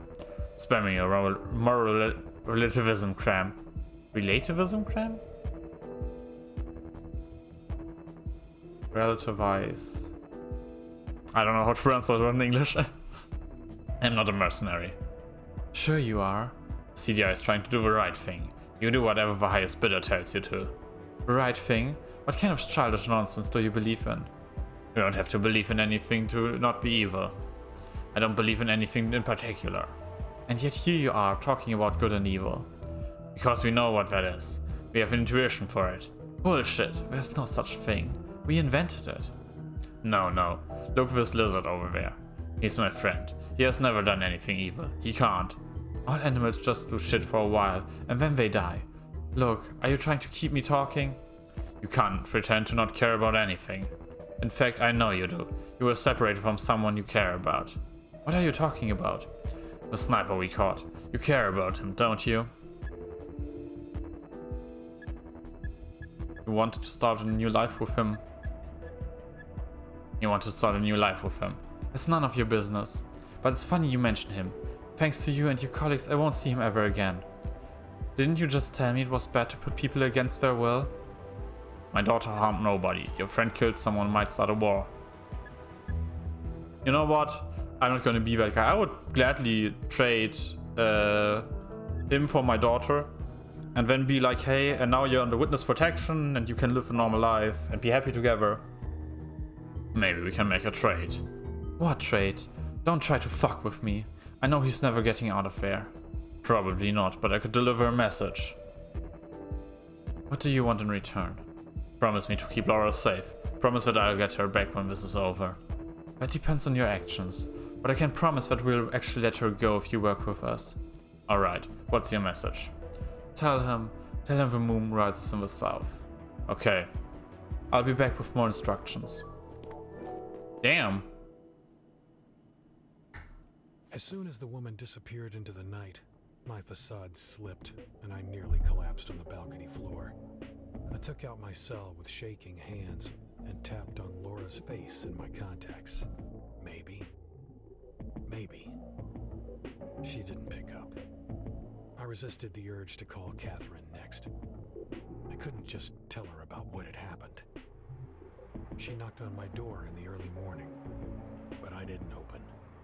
I tried to decide on a course of action, but I That's the worst action you my mind take. alternated between trying to remember my last conversation with Laura and conjuring up horrible images of her tied to a chair in some basement.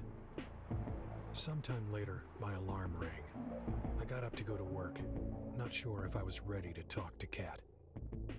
I must have stood outside her apartment for a few minutes when I finally made a decision. I think my wife deserves to know the truth. Because she's also the mother of our child. Neil, where the fuck have you been? I've tried to call you a million times.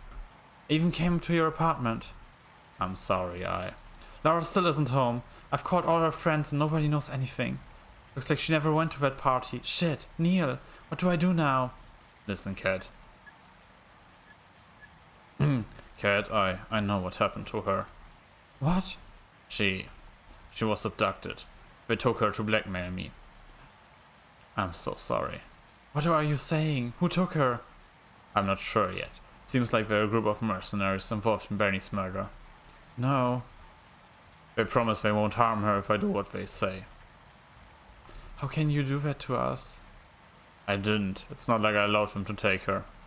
You have to tell the CDI. Maybe they can find out where she is and get her out of there. It's too risky right now. I'm afraid of what they'll do if they find out I snitched. And you think that people who abduct children and murder foreign ministers give a shit about their promises? I'm still evaluating the situation. I'll do everything in my power to keep her safe. What do they want from you? They want me to leak information about the case I'm investigating. About the Liberators. Please, Kat, trust me with this one, okay? I won't let them do anything to her. I have to go. I'll call you as soon as I hear anything. And you do the same, okay? Alright. I'll be here all day. Harsh one. Very harsh one. I mean, at least they aren't like just a group of evil peoples. They're just greedy bastards. I mean, yeah, they killed the minister and stuff, but I mean, they're technically more hitmen than actually people that have intentions of destroying stuff. Which is not much better, but at least it's a bit better. And it shows me that they won't just, I don't know, lash out on little Laura for the actions of her father. They'll just try to get their money. And I think you should then offer them the money.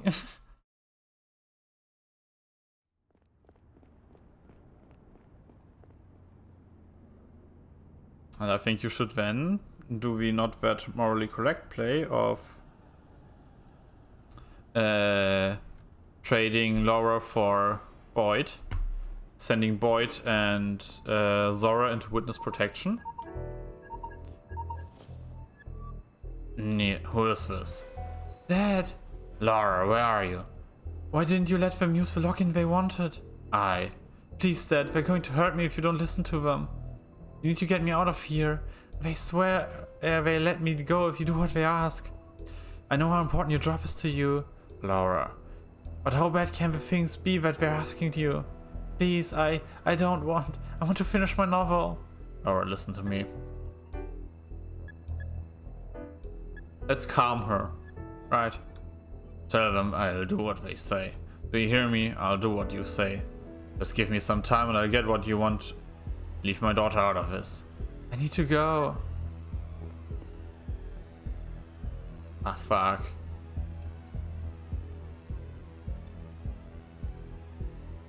You're right, you need another minute? I'm sorry that I'm sorry that I'm taking you out of cigarettes. I know this would be a good time to smoke and stuff, but... Wait. Must be up to date in case we might need it for an... Morning, Conrad. You look pale, are you sick? No, I'm fine.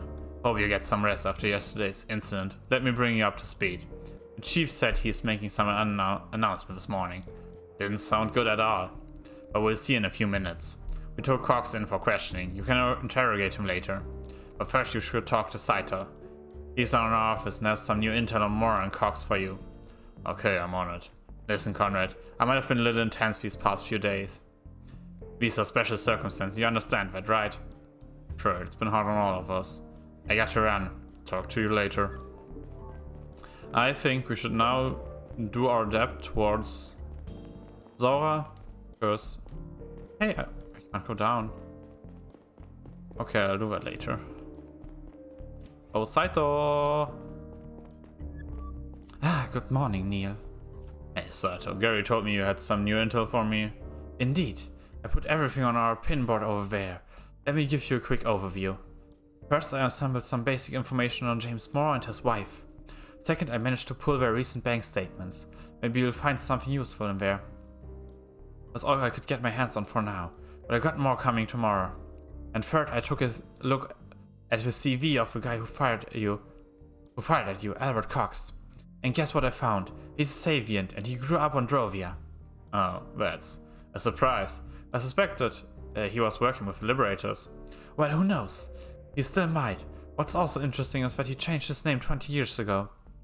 Shoot, we're running late to that meeting with the chief. Let's go. I'll tell you of the rest on the way. Cox was born at Albert Bolton. His parents owned a big company at the time, Bolton Security Services. They were responsible for the safety of the Savian colony on Drovia. You mean Sector 2?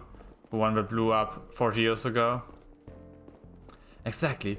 Bolton Security was sued into oblivion over the incident and eventually went bankrupt. When Cox had finished school, he changed his name and moved to Gara. Soon when he founded his own security company, using some grant money. That's you, Saito. Great work as always. Oh, it's nothing. I just did some advanced browsing. Oh, before we go in, I need to ask. Is everything alright? You look not great. I just didn't get enough sleep lately. Thanks for asking.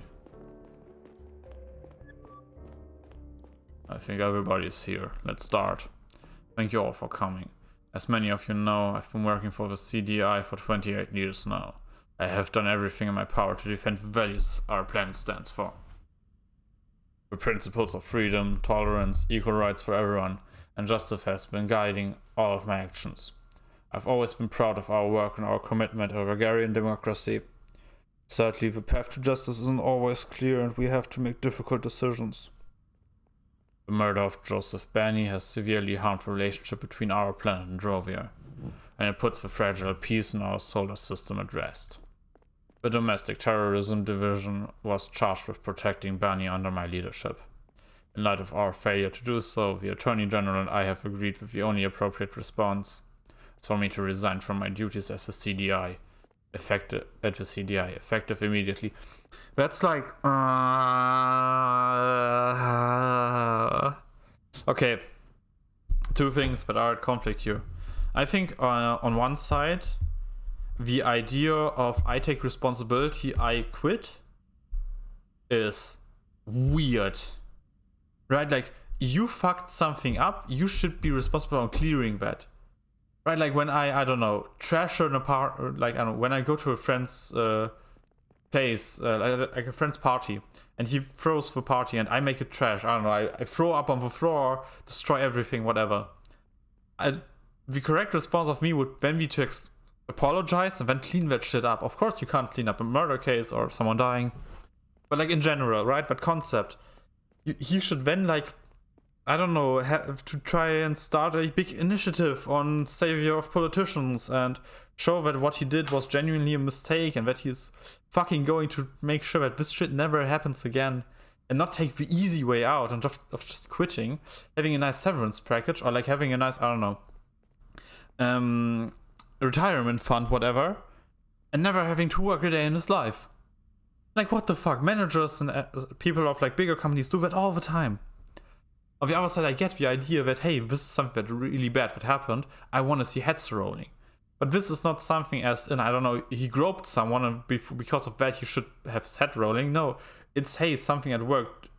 Someone managed to do an assassination attempt.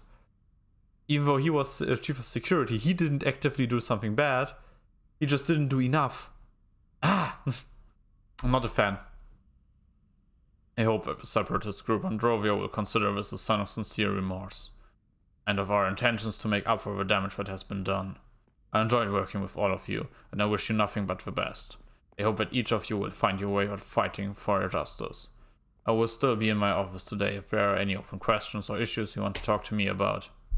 My successor will be announced by the Attorney General in the near future. Starting tomorrow, Agent Long will be taking over my responsibilities until a permanent replacement is found. Thank you and goodbye.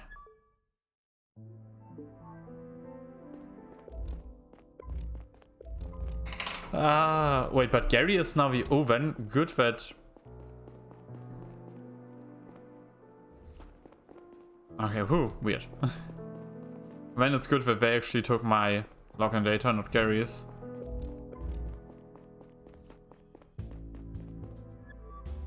Hello, Conrad. How can I help you? I wanted to say goodbye. It was good working for you. Thank you. I appreciate it. I have to admit, I'm surprised by your decision. It's not like you could have done much more to protect Benny. Come on, Conrad. We both know that doesn't matter. Heads needed to roll for this. Chief. The AG fired you over something else, didn't she? I overheard your conversation yesterday.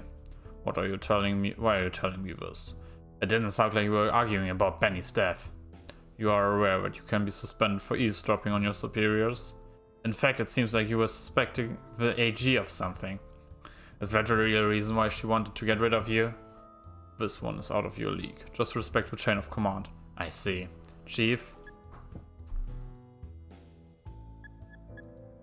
Why did we arrest Cox? I mean, it looks like it was the right call, but we didn't know at the time.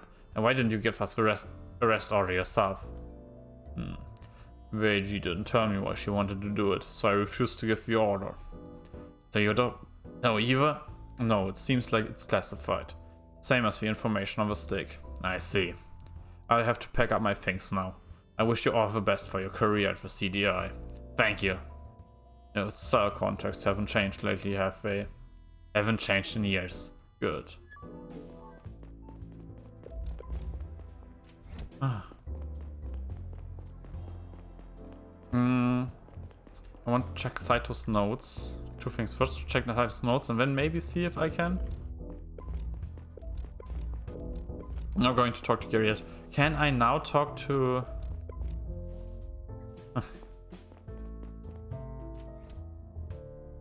Go down and talk to Boyd.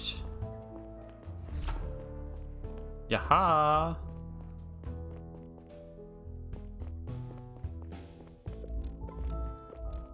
Nope, never mind.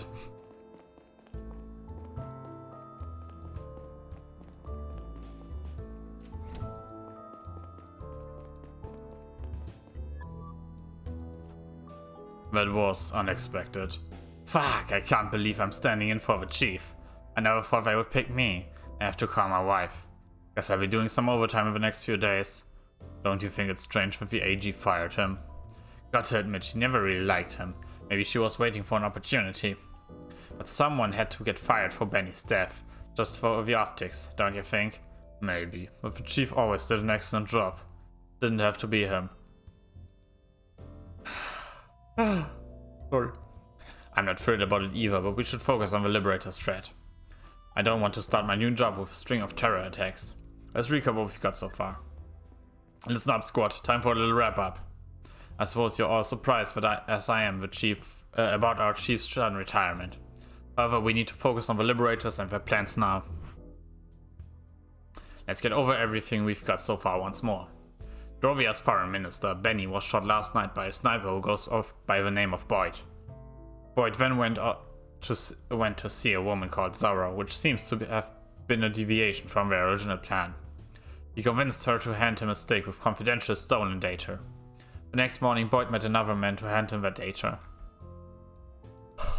I don't know what's wrong with me. Abraham Gonzalez, CEO of the Drovian company Power App. We were able to extract a deleted message from Gonzalez's cell which proved that someone paid him to fetch the stick and send the data to an unknown address once he was outside the Bulgarian network. This leads us to believe that the data cannot be sent unnoticed via the web, which applies only to the best kept secrets of the Bulgarian government. We don't know who paid either of them, but the message to Gonzalez was sent via an encrypted channel to the Mercurius network. That means it must be one of the higher-ups of a large publicly traded company. We don't know what was on the stick, because we haven't been cleared for access yet. Yesterday morning, an anti-Savian terror group calling themselves the Liberators publicly broadcast a video in which they claimed responsibility for Benny's murder. They also announced a second attack within 48 hours. Their broadcast was sent from Adspot building. They operate all the billboards across the city. At the time the video started, the building has been guarded by a Cox security employee. We have reason to believe that the perpetrator was another employee of the same company, James Moore. His wife says he went on a holiday at Manami Tree Resort, but he never turned up there. We are currently running a planet-wide search for him, but without success so far. The CEO of Cox Security, Albert Cox, opened fire on Agent Conrad and myself when we went to arrest him. Why were you arresting Cox? It was an order from the Attorney General. Conrad convinced Cox to surrender. We arrested him and brought him in for questioning. He had been in the process of destroying hard drives before we arrived. Our IT department is currently trying to restore what's left of the data. Do we think that Cox is a key figure behind the Liberators? He certainly is involved with them in some way, but he doesn't have access to the Mercurius network. We have to assume that there is some bigger fish behind Cox. What's also strange is that he is Savian himself. He grew up on Drovia. Our current priority is to prevent any further attacks. Call Rai, I want you to support the ongoing manhunt for James Moore. Jung, we brought some stuff back from Cox's office. Work your magic on it. Let us know if you find something. Saito, you keep gathering as much information as you can on our prime suspects. Conrad, you should check whether you can establish a motive why Moore would support the Liberators. Take a look at all the evidence we've brought, including the motivation site to put on our pinboard. We'll also have a chat with Cox. We brought him to the interrogation room in the basement. Roger that. We also brought our sniper in for a second round of questioning. You could give it another try to see if you can get something out of him. Gonzalez surrounded himself with lawyers. Could be a while until we can interrogate him again. That's all for now. Come back to me when you got something. Okay, some info. Bank statements. Ooh. Of whom are they? Some of them are pretty minuscule, like Herman's Bar, miscellaneouses. Subscriptions, salary, April 1840 are 10,600. Payment. Oh. Viva Pharmaceutics asked for a good amount of money. He didn't have enough because he only had 200 in the bank at the time.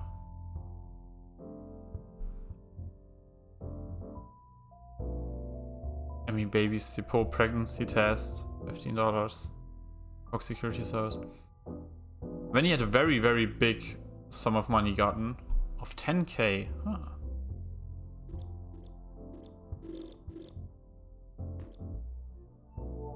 Evelyn Moore. Married to James Moore. Mining professional for Milix Mining. Fine for petty larceny. No cyber implants. Sheesh.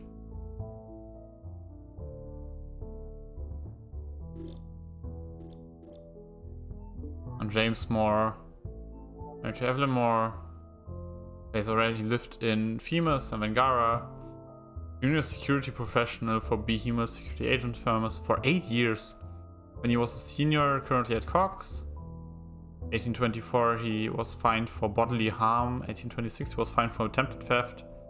And 1831 he was half a year, damn, only. For illegal substances, resistance against monitoring and activity. You...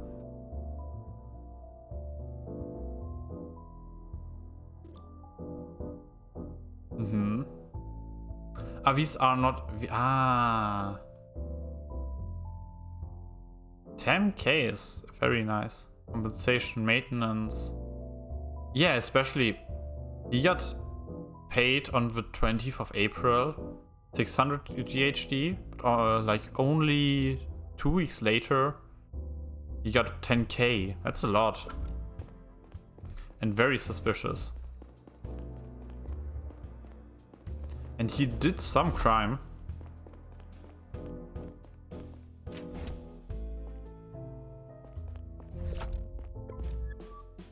Long time no see. Still not the talkative type, huh? Okay, listen up. Things have changed since we last spoke. Did he just turn off the camera? I turned off the camera so we can talk freely. You people have kidnapped my daughter to extort me. Last night your friend Zora came to my home to talk to me. But don't get your hopes up. It's about money, not your freedom. Let's be fair, right? She allowed Laura to call me. She gave me a message for you. What message? I'll tell you if you help me with Laura. You're bullshitting me, I'm not. What exactly do you want me to do? Looks like I'm pretty much locked up in here. Who are those guys you and Zora are working for? We both know I can't give you any details. We're mercenaries, that's all I can say. Where do they keep Laura? I have no clue. We have a bunch of hideouts in the city and the whole solar system. I don't even know all of them. In the whole, there's a pretty huge organization you're part of. We're not just some thugs, we're professionals. Do you want me to help you? I'll give you one piece of advice. Do what they tell you. If I don't, will I get her back? If I do, will I get her back? We usually keep our end of the bargain. Why are they blackmailing you? The people who asked you to shoot Benny won't pay them because he prevented the handover. Now they want me to help them get the data back. I see. You said you had a message for me? The moon rises in the south. Fat guy I met at Joe's Plaza. He was pretty sure he got his assignment from someone in the Telanium business. You mean Gonzalez? The man you brought the storage module? If that's his name, maybe that'll help you somehow. Thanks for letting me know. Could you tell Zora that the sun sleeps in the north? Yep. Okay, I'll tell her. Good luck with your daughter. So.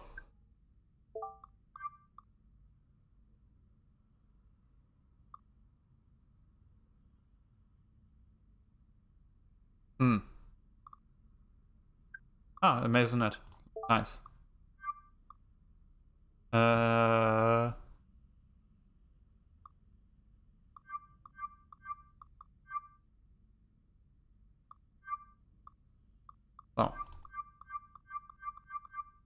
Selenium. Probably mining.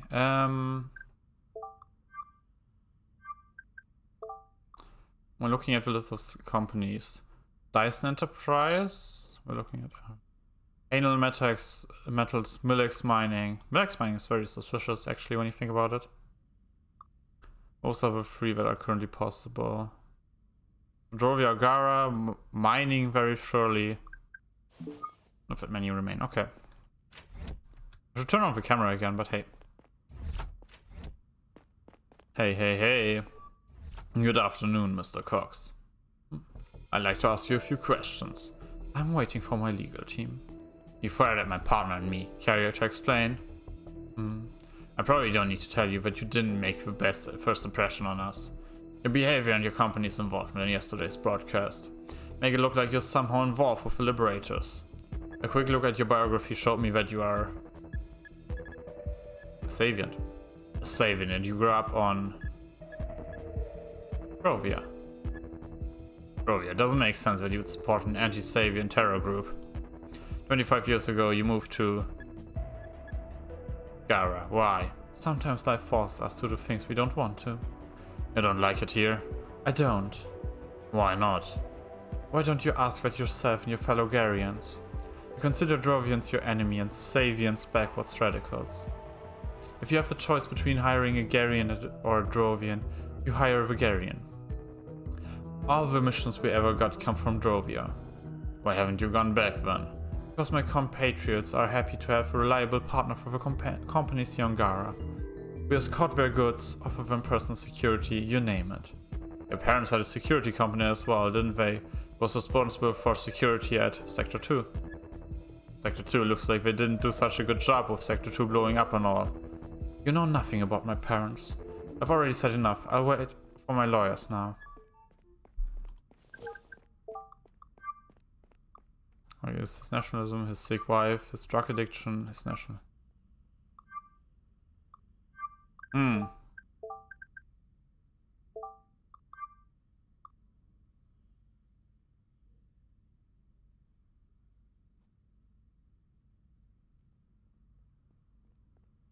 Was it wrong? Wait.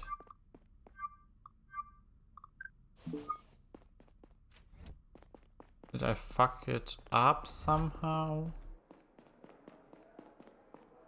I have to remember a bunch of details. It's hard.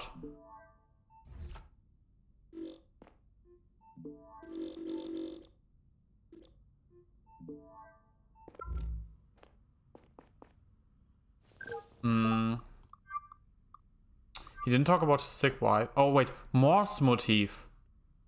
Ah. Oh.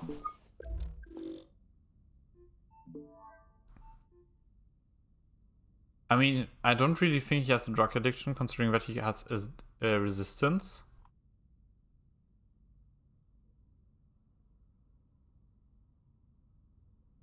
But he does have a huge debt for pharmaceutics.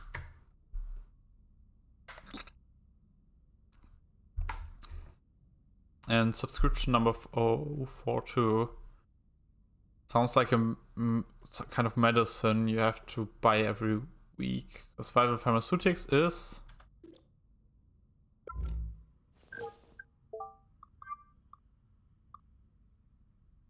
Not here, not here. So currently I'm going for a sick wife / money. Right, because she's also hasn't worked for quite some time because of their history. Right, like with the big case and such. So that's what my current idea is. Alright, I just read your sheet on more. Looks like a motif can be established. Should pay his wife another visit. She didn't seem to know anything yesterday. Maybe she'll tell you more if you confront her with her husband's motif. Roger that. See you there. Actually, let's check. Was that correct?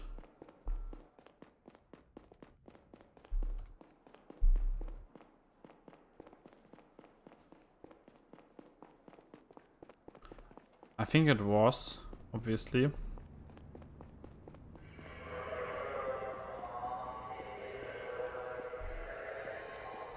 Yep.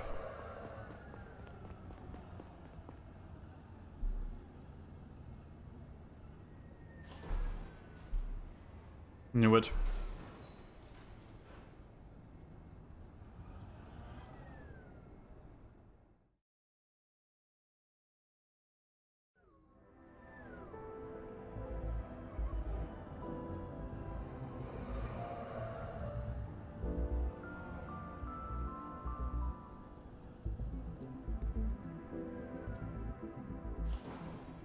So, let's talk to his wife.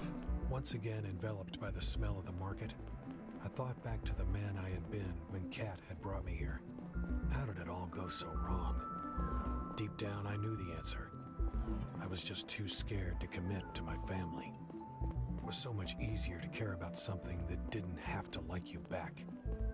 That wouldn't go away if you didn't want it to. For me, that was my job. But ironically, protecting myself like that only made it hurt so much worse. Now that Laura was out of my reach, the pain of being separated was only amplified by the knowledge that I had missed so many opportunities to be with her.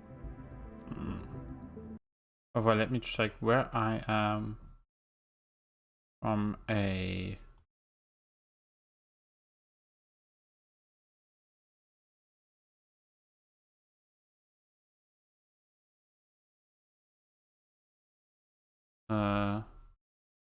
from a time's perspective.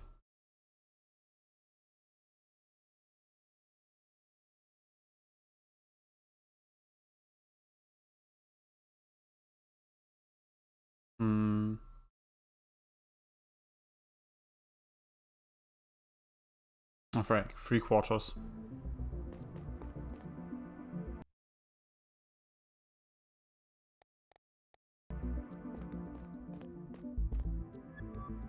Hello, Miss Moore. Oh, it's you again. Hello. Sorry to disturb you a second time, but I need to ask you a few more questions. So you're still after my husband? I told you he's on vacation on Themis. He isn't. We checked the ID scanners of the spaceports on Grara and Themis. He never left the planet. You must have overlooked something. Listen, I love James, but he's just a poor devil. Shouldn't the CDI be taking care of the big fish? James isn't one of them. I think you're underestimating your husband. He might be about to make a grave mistake. Did you see the Liberators video yesterday? Was hard to miss, yeah. We have reason to believe that your husband is affiliated with them. Seriously? That's what you came up with? He might have sold drugs or started a fight once or twice, but he's completely out of his league. We did some research and it seems like your husband has a strong motive. Your husband is being paid for the attack and he needs the money for your medication. It's true that I'm suffering from a lung condition, but we've always managed. If he carries out this attack and we catch him, he goes to prison for life. If we get him before, the sentence will be significantly less severe. Did you also find out how I got my condition? I was a miner at Millix mining on Themis. Turned out that I was inhaling harmful gases for months every year. Every day. The bosses knew about it, but their money was too good. Hundreds of people's lungs were irreversibly damaged, and you know what? Millix got away with it. They were cleared of all charges. No compensation at all. We have to pay for our medicine ourselves. Why are you going after my husband and not after people like them? I'm really sorry that happened to you, but there's nothing I can do about it right now. What we can do is stop your husband from doing something really stupid. We have reason to believe that he is involved in an imminent terror attack. If there's anything you didn't tell me, I need to know right now. What happens if you're right and you catch him? He would probably go to prison for a few years, but it would be much worse if we caught him after the fact. I saw a message on his cell before he left. It was a booking confirmation from a hotel, but it wasn't on Themis. It was the Korean hotel here on Gara. I thought he might be cheating on me. He booked it until tomorrow. Thank you, Miss Moore. You've been very helpful. Promise me he won't get hurt. Aye. He's an idiot, but he's a good guy. Please, I need him. I promise I'll do my best to protect him. Listen, I'm pregnant. If he's about to do something stupid, remind him of our unborn son. That will make him consider his decisions. Oh well, thank you for your help. Oh, The Korean Hotel. I didn't even need to look that up. It was directly next to the Grand Church at Korean Square, one of the most important houses of prayer for Savians here on Gara. It probably would be crowded with believers and tourists tomorrow morning. No doubt it was the Liberators' next target. The rush of making progress in the case only lasted a few moments until I realized that now I had to make a tough decision. If I told Zora about the target, I couldn't tell the CDI, and vice versa. Ah, damn, okay. Hey. Fuck. You startled me. What do you want? Check in with how your investigation is going, but not here. Too crowded. Follow me. Come on. Come on, I know a spot.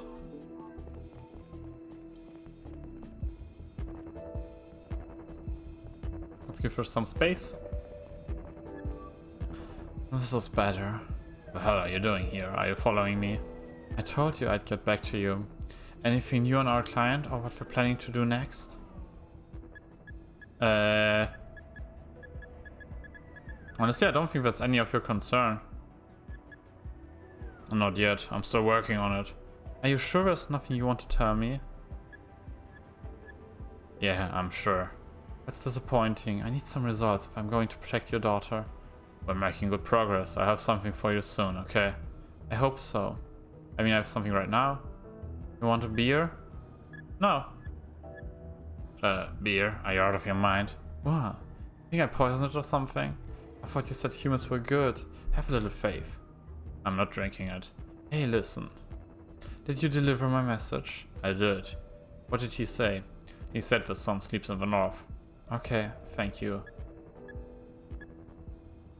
Do we want to be a bit... What does it mean? Is it a code for something? No, it's from when we were kids. I've known him for a long time. You know, I thought about what you said. I don't think I'm good, or ever have been, but I will say this. I talked to your daughter today. She's a good kid. I do not like the prospect of her getting hurt. So please, don't mess up. How can you? Then get her out of there, please. Willie, my boss won't let that happen. It's all in your hands. If you don't find out anything about the next target soon, we'll need your help with the hack. The backdoor was set up successfully from your cell. So we won't have to use it. I have to admit, it was pretty ballsy of you to protect your partner like that. You could even call it selfless. I don't think there's such a thing. No matter what you tell yourself, at the end of the day you do what you do for your own again. Sometimes it's a few layers removed, but in the end it's all selfishness with a few extra steps. Honestly, nah, fuck that, I don't agree. I disagree. This is just a convenient way to justify the fucked up things you do. Nihilism can be used as a shield, just like faith. It's convenient to say nothing matters because it matters being... Because it makes being in this world hurt a little less. But even you don't like the thought of harming Laura, do you? I think you're doing your best to ignore your conscience. You will have to face it at some point. Not if I die first. Well, this has been fun. Break is over, I have some business to take care of. I'll check in again soon. Oh, this will have consequences. I shouldn't have done this to Laura. I'm so sorry, baby. But like... If I would have led to Laura with the other people dying. Conrad, how did it go? Any news from Moore's wife? I think I found out about the next attack. What, really? Shit, that's good news, Conrad. Pretty sure we'll go down in Korean church, and that's Moore's the one carrying it out. Savian church, huh? Sounds like a match. I sent a message to our squad. They have to prepare an intervention unit as soon as possible. I'll meet you at the church. Talk to you later. I'm so afraid I can't save Laura, can I? I wasn't able to find out the killer of my dad in Between Horizons, and now I won't be able to find out. No, no. But like, if like 20 people would have died, it would have been at my hands. I'm so afraid. That's good storytelling. Like, I really like the story of this game.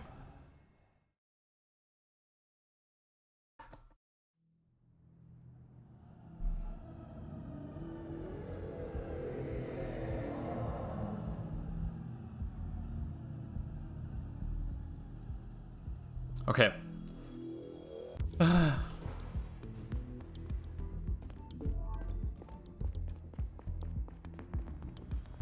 Actually, before we enter the church, let me take a quick break to go on the toilet. I'll be right back.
I'm back. So, let's go to the church. I think it's in this direction. Ah, there's Conrad. Okay, let's talk this through one more time. We believe that Moore will try to get in this temple tonight. We don't know exactly what he's up to, but he will probably be armed. The temple is closed during the night, so there won't be any civilians in there. The guard will be placed by one of our agents. If Moore tries to get in through the front door, he'll let him in without resistance. Our top priority is to catch Moore red-handed and prevent him from doing anything stupid. Deadly fire is authorized. But we should do everything to get him alive. Maybe he has some helpful intel for us. Yeah, life is always better. Conrad, you looked into Moore. If we confront him, you'll do the talking. Be careful, everyone. As I said, we don't know exactly what we're dealing with. There are agents dispersed all around the square. If Moore tries to run, he... Yeah, we just saw the target sneaking through the back door of the temple. He's carrying a package. We couldn't see any details, but it could very well be explosives. Alright guys, it's on. Let's do this. Conrad, take the lead. Oh fuck.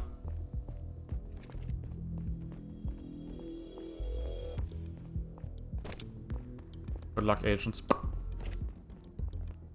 Remind him of his son.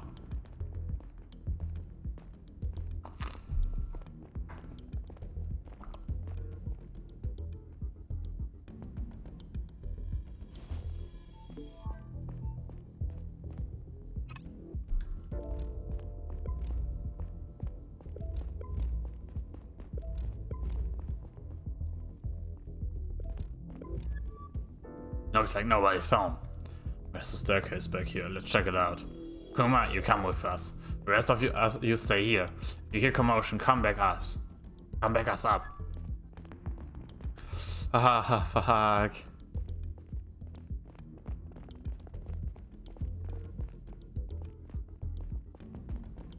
I'll do the walking. You do the following. Oh wait, you do the walking. I'll follow.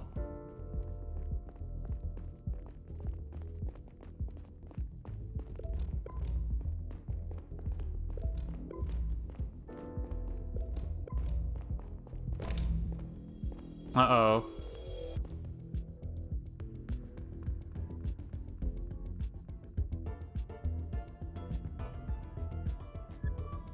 Mr. Moore, this is the CDI. The building is surrounded. Slowly raise your hands. Well, shit, what do you want from me? I didn't do anything. This is over, Mr. Moore. I need you to raise your hands now.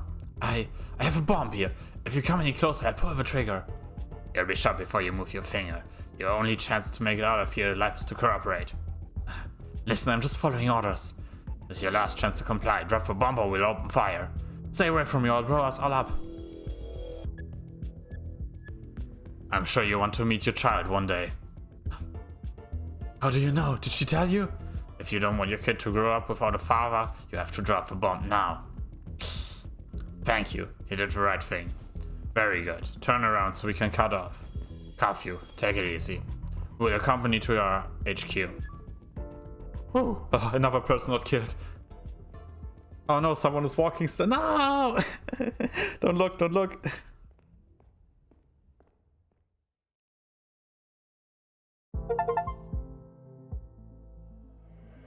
Where was the second act? I caught the bomber.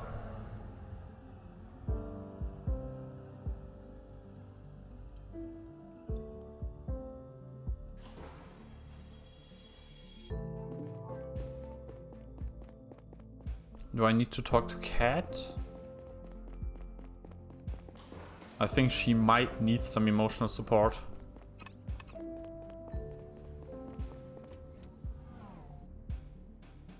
Cat, you alright? Hey, honey. Neil, anything new? No. Shit, I'm so scared. What if those people are lying to you? What if they never plan on letting her go? I've talked to them. They assure me they're only after the data. They keep their word, okay? Tell you what, if we don't have her back by tomorrow, I'll come clean and ask the CDI for help. Okay, yeah, okay. That sounds good. Hey Neil, I'm glad I'm not alone in this. Same. I kind of missed talking to you over the last few years. I'm so sorry I didn't spend more time with you and Laura. I just couldn't, it hurt. I know how selfish that sounds. And it is. It sucks. No, I understand. I can relate. I always asked you to take care of Laura more, but sometimes I felt like doing it by myself was easier than seeing you again and again. No. We are humans. We have emotions. Yeah. We're there for one another. We don't need to love each other to feel compassion. I'll get home and catch some sleep. See you tomorrow. Okay, see you.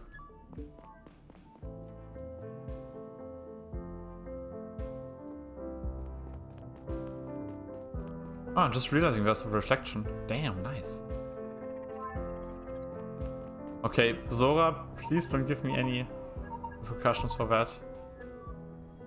Hey, Saito, what is it? Hey, Neil, I have good news. Our IT department finally managed to retrieve some of the data Cox was trying to destroy. Most of it are bills and contracts that are an important trial case, still pretty illegal though. But we also found a message that caught my eye. Like the one to Gonzalez that was sent via the Mercurius network. Pretty sure it comes from whoever is behind the Liberators. I'll forward it to your cell. Good work, Saito. I'll have to look at it tomorrow morning. Need to catch some sleep first. I have even more good news. Young wants to talk to you as well. Hey Neil. I ran an analysis on the bomb Moore was trying to place in the Currying Church. This kind of explosive is usually used in mining. People outside that sector don't have access to the compound. So the odds are high that the Liberators have ties to the mining business. Exactly. I mean, yeah, okay, that was pretty obvious with Titanium. Sounds like we're finally making headway in our investigation. See you tomorrow. I want to check it now. Hello, this is Ed, the guy from the harbor spot. Wanted to thank you again for buying me this bug bag. Had a beer in the herring today with my friends Fred and Quinn. I'll buy you one too if you're ever at the harbor. Ed, aww. But it's been a while since we last talked. I hope you're doing well. First, I'd like to thank you for the good work over the years. I'm glad a fellow Drovian is taking care of securing our Telenium transports. I've proposed to make, since our cooperation has been going so well, we could extend it a little. Yours, A. Well, I mean... Drovia. Saito gave me a list of companies. Drovia mining Telenium. That has to be Dyson Enterprises then.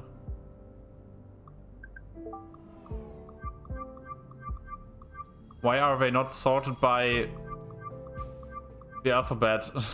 Dyson, Drovia mining. Okay, that's so far our... Yes. Escalation on Drovia. In the aftermath of Baron's death and the shocking announcement broadcast by Asmodeus, the situation on Drovia has come to a head.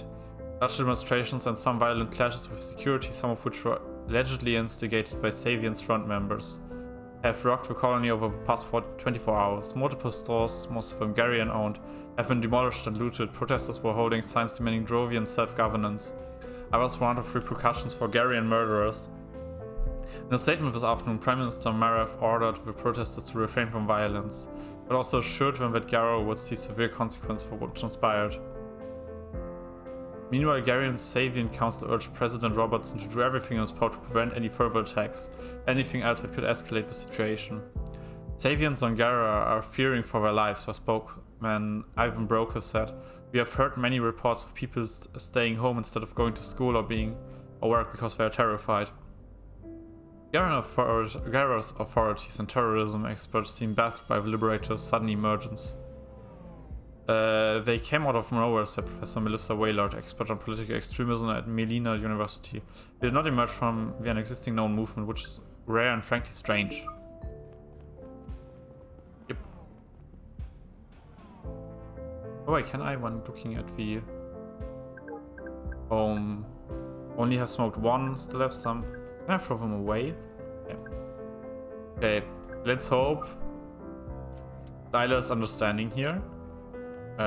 Zora's understanding here. You may be asking yourself how I remained functional throughout all of this. How I didn't just collapse under the pressure and the looming prospect of losing my daughter forever. I think the truth is that over the years, I had gotten really good at tuning out the voice that always tormented me, that had always told me horrible shit. This was just adding to it. More to repress, more bubbling beneath the surface. Maybe if it had gone on for long enough, I would have imploded sooner or later.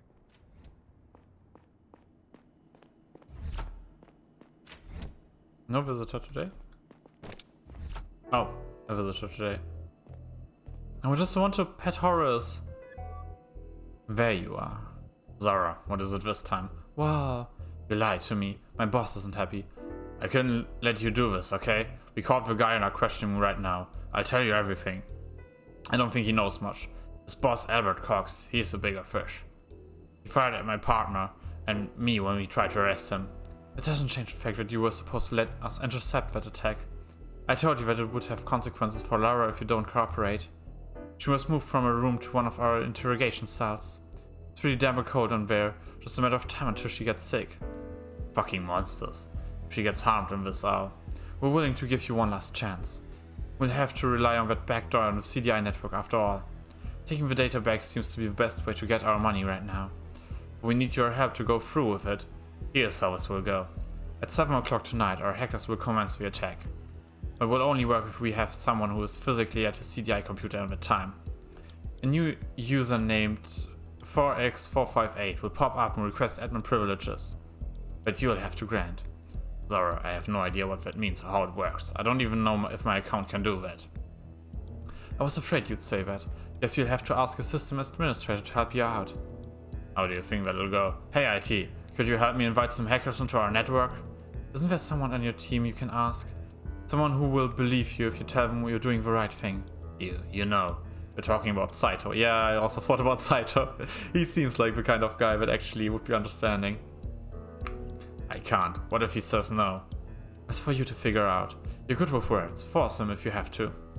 Once we're in, we won't have much time until we're kicked from the system automatically. We'll have mere seconds to navigate to the right folder. In order to make it in time, we have to have an idea where to find the data. For which, in turn, we have to know what that data is about, and that's your job to find out. How is that sheet going that I sent you? I'm making progress, but I'm not sure if I have all the information I need. Then hurry up! You'll have to submit it by 19, so we can start the hack. You know what, yeah. Okay. I'll call you once you've sent me the sheet. Make sure you're on the CDI computer with your friend to let us in. Put the data on a stick and hand it to us at 11 tonight. I'm sending you the coordinates to our meeting spot. It's a bit further out, so make sure to be on your way in time. If we get the data tonight, I promise you'll have Laura back tomorrow.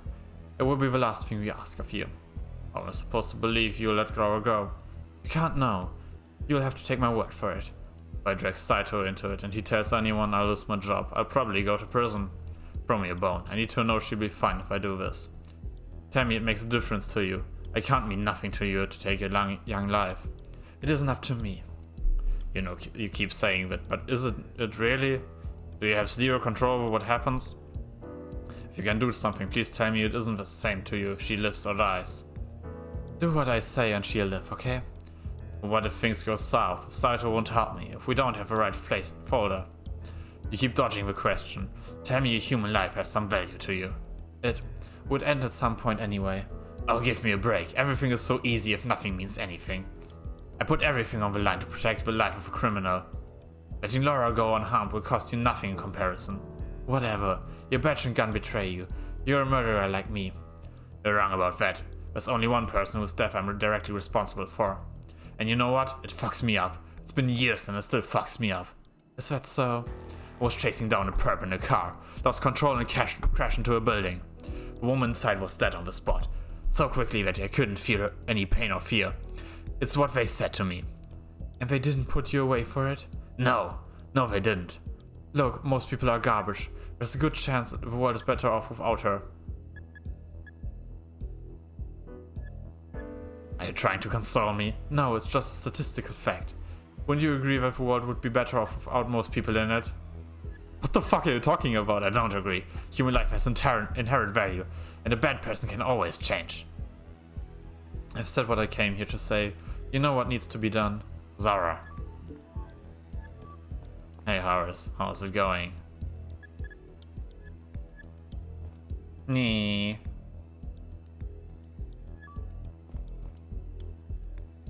Oh, I need to sit down for a minute. What the fuck? The Zara woman, she is a heartless monster. Yay, happy boy. Horace got pet a bunch of times and he is happy. After I woke up, I stared at the ceiling for a while. Zora's words rang in my head. 7 o'clock tonight. I had to do what they asked of me, but I wasn't sure where the data they wanted was stored. I was running out of time. I sat up and made a decision. The sheet on the Liberators. I needed to complete it now. I had a feeling that all the puzzle pieces were there. If I found out who was in charge of the Liberators, I might finally understand what the data was all about and where to look for it. Or maybe I could force them to pay Zora's boss so he'd let Laura go.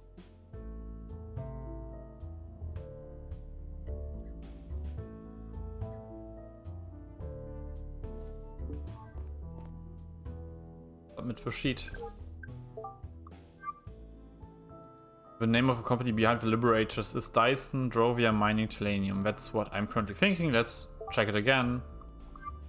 Dyson Enterprises is, there's only one Dyson, right? Yeah. Is Drovia Mining Tellenium.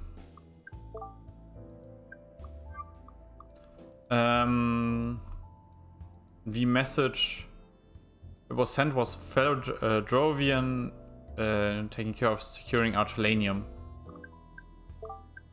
The only company Drovia mining Tellenium is Dyson. The other mining Tellenium companies are Millet and Hanel, and they're both from Gara. So, mining Tellenium, Drover, Dyson.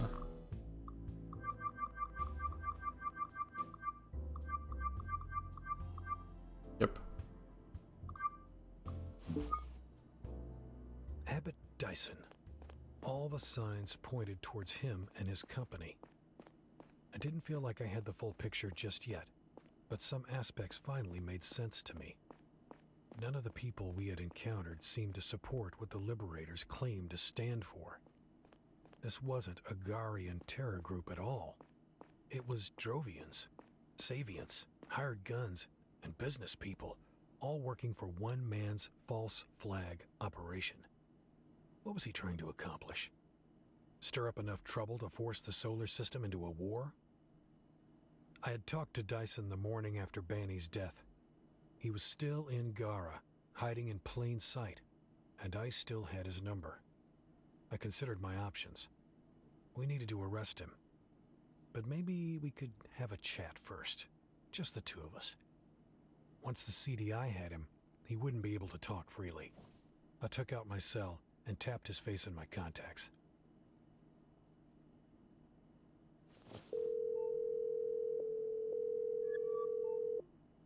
Hello. Morning, Mr. Dyson. This is Neil Conrad with the CDI. Ah, Agent Conrad. How can I help you? There's something I'd like to talk to you about in person. Will we meet on the train that stops at Louisville in half an hour? I have an important call in 10 minutes. Could we make an appointment for tonight? This can't wait. If you insist, I'll tell my secretary to delay my call. Thanks. See you in a bit. Do I have, by the way, any other open sheets?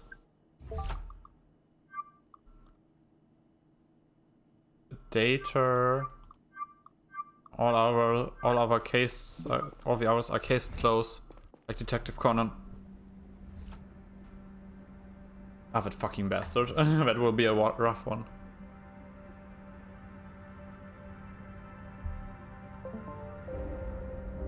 I got a mail. Liam Campbell. Good morning, Conrad. I'm taking a walk into the little park near your place this morning just to know the one. Once you leave the elevator, just keep going straight past the fountain. I'll be sitting down for a coffee near the gates. We'll come around if you want to join me. I'll be here for another hour or two. Liam fucking Campbell.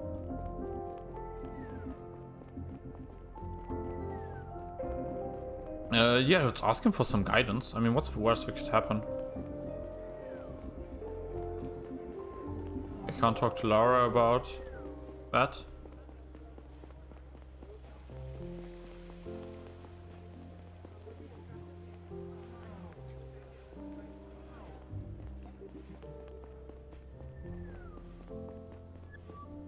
Morning, Chief. Morning, Conrad. It's Campbell now. Right. You wanted to talk to me? I need you to give me your word that you won't tell anyone about our meeting today. Okay, you have my word. You're an excellent investigator, Conrad. You found out that the sniper shot at Benny from the Sakura Hotel. You have a sharp mind. You identified the bartender at the hotel as the one who helped Diaz escape. You found the sniper's boat in the harbor. That helped us track him down and retrace his escape. You figured out what Benny's murderer looked like. Thanks to that, we were able to catch him and his associate at Joris Plaza. You determined who had started the Liberator's video at Ed's spot. That's why we could go after Moore and Cox so quickly. Do you know what makes you so good at your job? Your question is just about anything. In all my years of the CDI, I've never met a bigger skeptic than you. But that can also make your life harder if you want to climb the ranks of the CDI. However, if it doesn't concern you, you might want to have a closer look at the Sector 2 incident. I don't know exactly what it is they're trying to hide, but the data they're so desperately protecting has something to do with it. Who is hiding something? The AG for sure, maybe just her. I think something happened back when she was the director of the CDI. She's been acting strange. The sudden decision to arrest Cox when she heard his name was the last straw. One more thing, Conrad. There was a security alert in the database, some unauthorized connection from your cell. Whatever it was you were trying to do, I took the liberty of dismissing the alert. There's no more record of it. I have to go now. This will be the first evening without work I had in a while. Thank you for meeting me. Important? So, it's about the Sector 2 incident.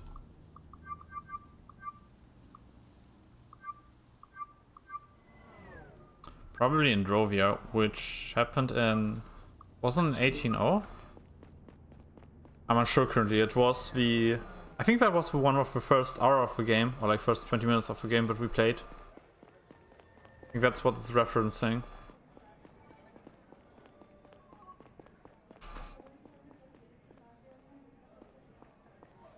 My heart was pounding. Would Dyson really come, or did I spook him? Did he suspect I was onto him? It would be a while until I found out, so I sat down and took a deep breath. At least I had a little time to think about what to say to him if he showed up.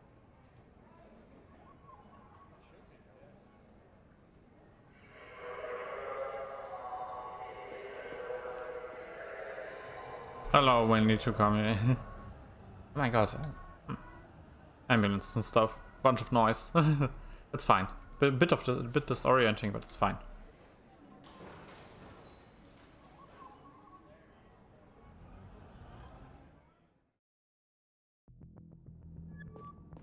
Mr. Dyson. Good evening, Agent Conrad. This is an interesting setting for a chat. Let's get straight to the point. I have sufficient proof that you are part of the or even all of the Liberators. Why does a big accusation to throw around? What proof would that be? I know you hired mercenaries to kill Benny and to steal some data from the chief's cell. You also instructed Cox to broadcast the Liberator's message and to bomb the Carrion Church. If there's anything else going on that endangers people's lives, you need to tell me right now. If you are so sure of all that, why didn't the CDI just arrest me? I want to know why you did it. You're a Savian from Drovia. What's more, your company suffers financially from operating inside an unfree colony. You have all the reason to support Drovian independence. I do support Drovian independence, but not for economic reasons. Don't you think that the status quo is unacceptable in a modern society? Gara forces us to hand over all the fruit of our labor, like we live in feudal times, only to resell it at an incredible profit. Your plan exploits and enslaves my people for its own financial gain. If that's how you see it, why did you create an anti-Savior and anti-emancipation terrorist group? All Drovia needs to finally explode as a spark. I've provided just that. Did you read the news today? Drovian resistance against the suppressors has never been stronger. So you admit it. You did it to lend momentum and legitimacy to a Saviant revolution. To push public opinion on Drovia to a point where a succession war seems inevitable. But they were already negotiating. Why didn't you just support Benny on the summit? Joseph was in no position to change things. The whole summit was a big dog and pony show. History teaches us that you can't obtain independence the peaceful way. If you want it, you take it. And the wars were for you, especially considering that Drovia is unlikely to win it.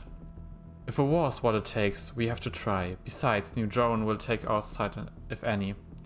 You know, I'm really not buying your man of the people spiel. It's all about your company's bottom line. Think of me any way you want, it doesn't matter. The way I see it, I'm using my influence and money to fight for the right cause. Don't you think thousands of innocent lives are a prohibitively high price to pay? It's interesting you'd bring that up being a CDI agent yourself. What are you talking about? The data I've been wanting to get my hands on. Did you have a look at it? No. It contains classified information about the Sector 2 incident, which also costs thousands of innocent lives. But just as importantly, Savians lost the right to a self-governed colony on Drovia. Garrus cited the charter that it had made up itself and launched an independent investigation, which identified major construction and security flaws as causes of the disaster. I'm familiar with the incident. What are you getting at? Those backwards Savians don't believe in real science, so they don't know how to build a safe colony. Sounds convincing, doesn't it? What if I told you that the colony was sabotaged by Gara? Don't be ridiculous. The operation was launched out of fear and greed. A Savian colony on the biggest Telenium source in the system, free to trade with New Joran. Losing the Telenium race could have meant losing supremacy over the solar system at the time. We couldn't allow that to happen. Who are you talking about? A number of politicians and other elites, and of course the CDI as their executive force. Your Attorney General Emilia Thorne, she was director of CDI at the time. So before you judge me, look at the people you worked for and what they did. I know so many people who died or lost someone in the incident. So many more who lost their livelihoods. No, this is too big. So many people would have to stay quiet for it to stay a secret for so long. Well, it will come out. Not that many people know. Who knows of the CDI? Does Gary know? The chief? The director? Everybody involved is retired by now except Miss Thorne. But some people must know. There are records of it. They will see the light of day soon enough. I know that the mercenary you hired are working on getting them back. They abducted my daughter and blackmailed me into helping them. I'm sorry to hear that. They did not act on my behalf when they took your daughter. Listen, Mr. Dyson. I won't arrest you if you pay them now. Honestly?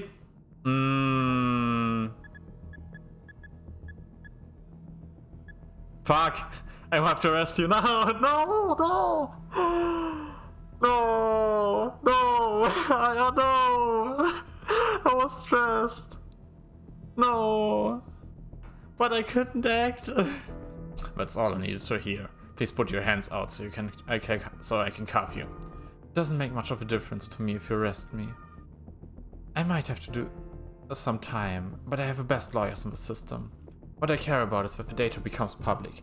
Get it and the mercenaries will be paid. Once they send it over, it will get leaked even if I am in prison. I have people making sure of that. It doesn't matter what you care about, I want my daughter back. Pay them, now. I will consider it, but I missed the window. The transaction expired. No, bro, just be like, okay, that sounds like a good plan. You and I both want to publicize that and leak that information and show, hey, right, this is the incident, this is what happened. Let's fucking talk. I see. You're under arrest. You're getting off the train with me at the next stop. I can't let you get away with this. But until we arrive, I have some final questions. Tell me.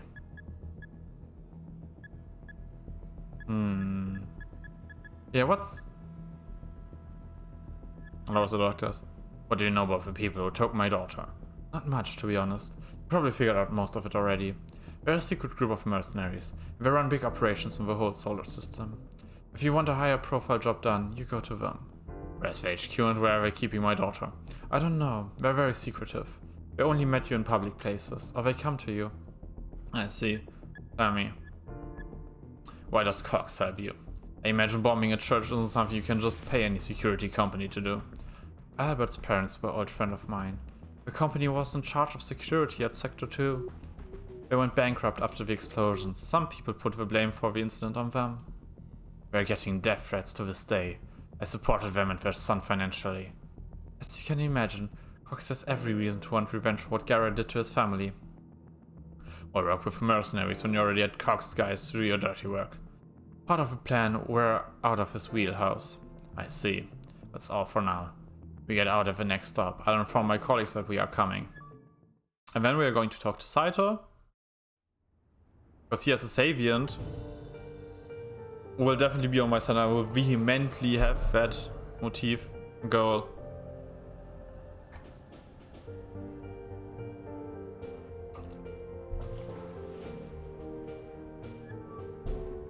Hey Conrad, are you sure about this? I am. Alright then, good job. I took this. Gary wants to talk to you. He's inside. You're waiting here with us, Mr. Dyson. Catch the mastermind here. A little justice served.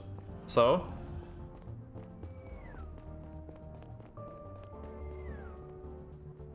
I want to talk to Saito first. I think this is way, way higher of priority to me.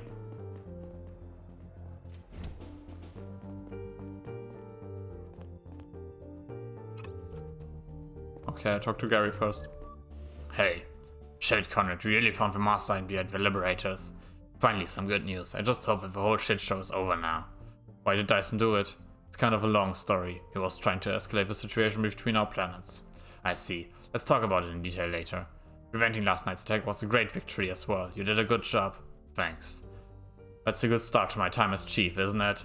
Well, acting chief, but yeah. I have a meeting with the press in a few minutes. We brought Moran for questioning. He's waiting in the basement. We should go talk to him, see if he knows something we don't. Roger that. Can't talk to Saito yet.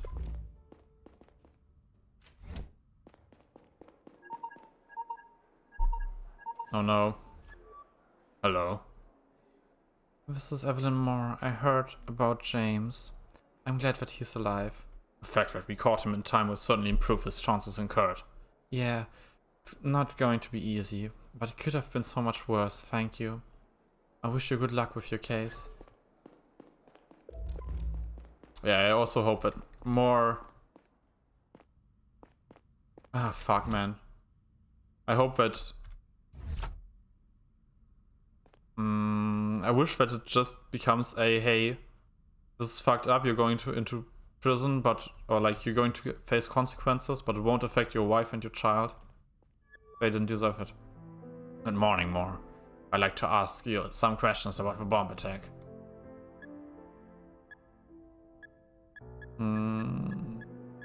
Why did you do it? Why did you do it? My wife is sick. I needed the money. It was all about paying the bills. And... yes, I was told that the whole thing was a chance to get back at Millex for what they did to my wife. Get back at Millex? How so? I don't know any details, I swear. I wasn't allowed to ask questions. This is all. I'm so afraid that Evelyn will hate me. I see. Who gave you your instructions? It was Mr. Cox. He offered me money. I didn't know what I was getting into, I swear. What exactly did Cox tell you? Not much. He handed me the device to do the hex at Edspot, and he told me where to place the bomb. Where did he procure the explosives? I don't know, they're not part of our equipment. He must have gotten it from someone else. From whom? I don't know, okay? I see. That's all for now. What will happen to me now? That's for the judge just to decide. You will have to go to prison for a while, but the fact that you didn't carry out your attack will certainly reduce your penalty. Shit.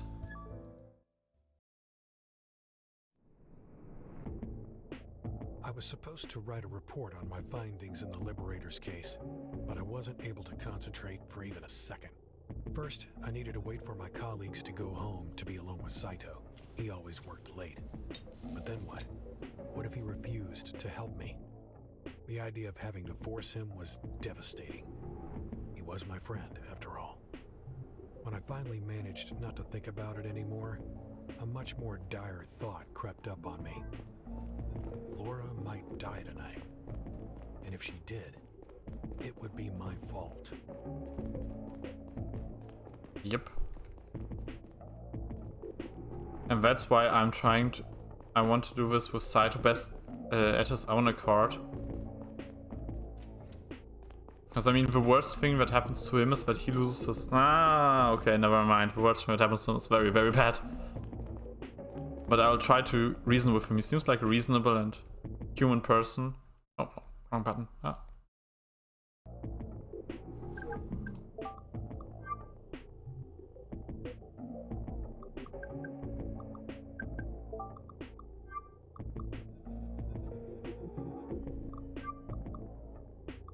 I can't remember what year that happened.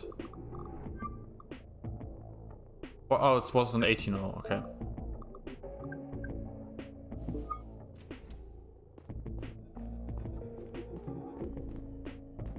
Saito. Is still around? Oh, why not? Submit the sheet. Ah, okay. Yeah, the data is about the Sector 2 incidents that took place. Second and wait, news again. Yeah. Oh, New Joran. Yeah, Drovia or New Joran. Yeah, okay, so New Joran, right? Wait, let's actually read the news again. Today marks the 40th anniversary of a tragic Sector 2 incident which put an abrupt and permanent end to New Joran's colonization efforts on... No, okay, it happened on New Joran, on Drovia, by New Joran. Okay.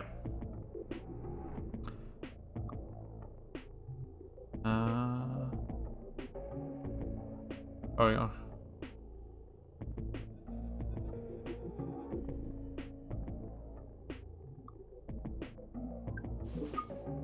Well,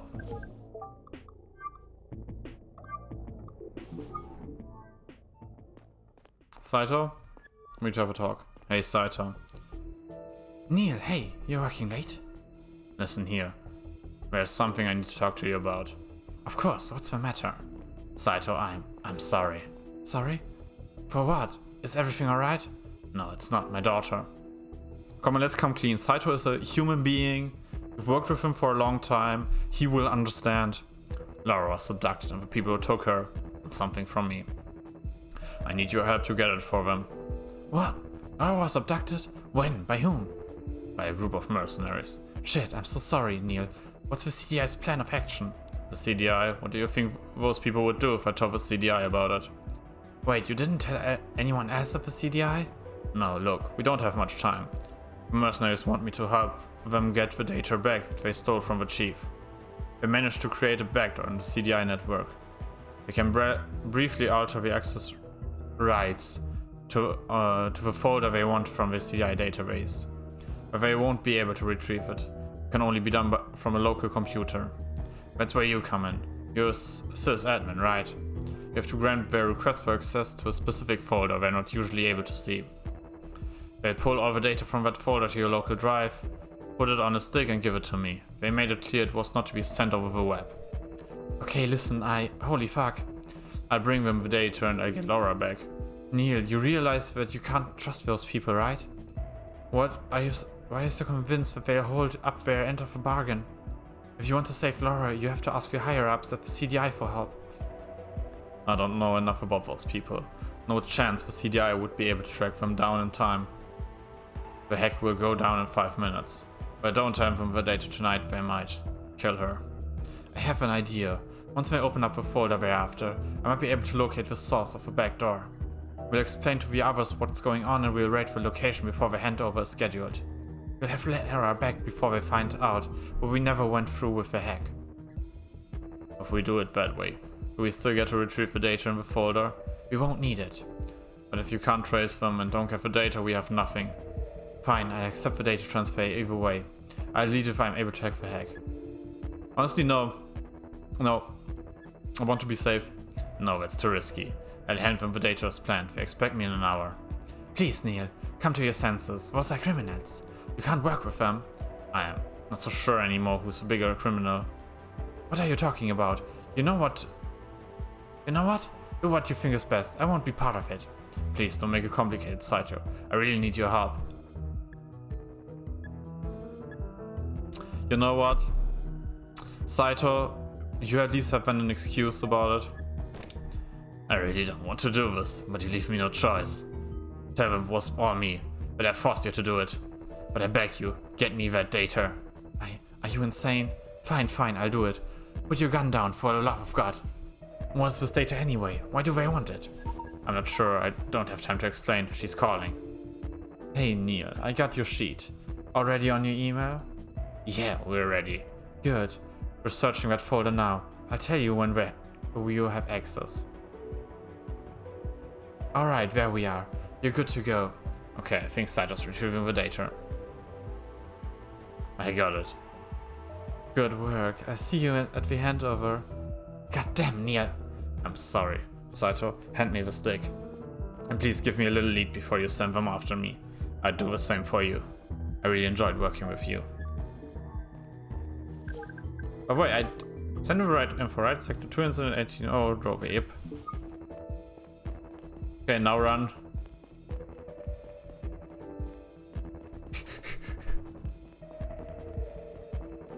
I mean, I went for security.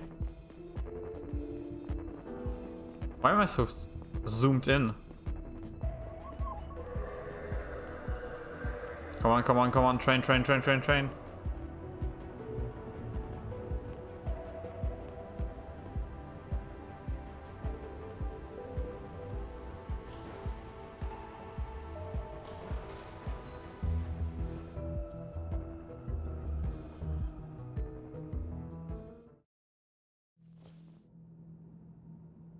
I inserted the stick into my cell and opened up the folder. My heart was pounding. For a moment, it looked like the data wouldn't load, but then the files started appearing on the screen. Dozens, maybe hundreds of documents, messages, pictures, and videos. They were decades old, most of them dated 1799 or 1800. Their confidentiality level was one I'd never seen before.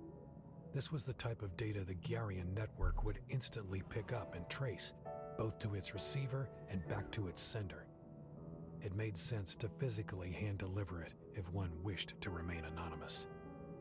I didn't know where to begin, so I opened up the very first file in the list, the oldest one, with shaking hands. It was a document sent from someone at the Department of Commerce to the director of the CDI at the time, Emilia Thorne, now Attorney General in charge of the Justice Department. My eyes widened as I skimmed over the paragraphs. When I was done reading the letter, I checked the time. 20 more minutes. I sat down and opened up the second one, then the third. As the conversation went on, a plan was hatched between a handful of politicians, special interest groups from the private sector, and high-ranking members of the CDI. I didn't recognize most of the names. Some might have been pseudonyms. I stopped looking at the files halfway through and let my head sink onto the backrest. Even though they had used very careful language at first, the goal and purpose of the operation were abundantly clear. The failure of Sector 2 hadn't been an accident. Garians had plotted and engineered it to gain sole access to Drovia's resources, and given its strategic importance at the time, ultimately retained supremacy over the solar system. My head was spinning while I tried to figure out what all of it meant for the present, and for me. I had long doubted the integrity of the CDI. Was it still rotten to the core, or had things changed?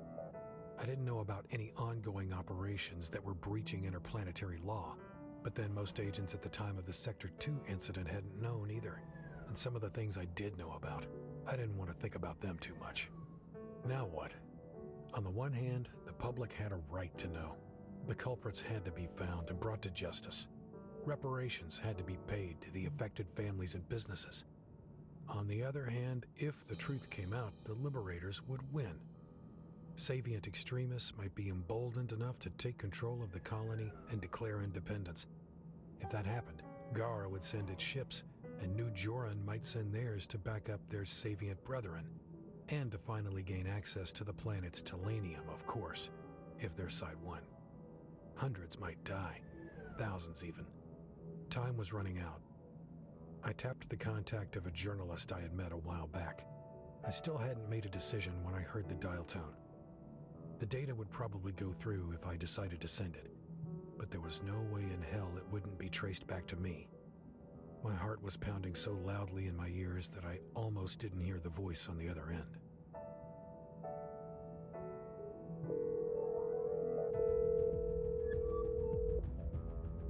This is Adrian Bowley with the Hungarian Gazette. How can I help you? Hello. Are you there? I'm sorry, I can't hear you. I'm hanging up now. Nope. This is important.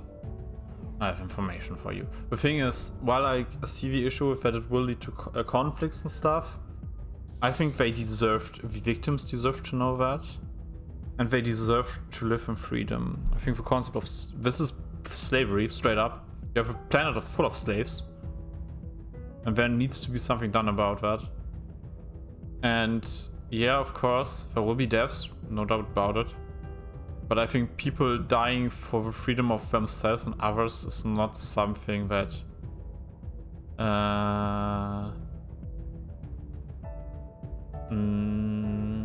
it's something that I think is more admirable than something that I would definitely 100% work against. Unless obviously I'm the one that's making them fight for their freedom or like against their freedom. But I think we should hold the people accountable that did this. Who is this? I can't tell you. I'm sending you a data package now. It's flagged and will be quickly picked up and traced by authorities. The computer might be bricked. Back it up to an external drive as quickly as you can. Are you serious? Please confirm that you understand what I just said. I understand.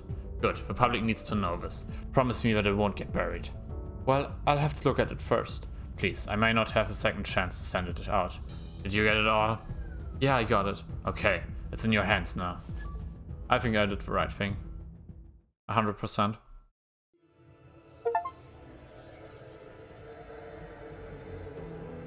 Hey, healthy lifestyle. We're not smoking too much. Let's go.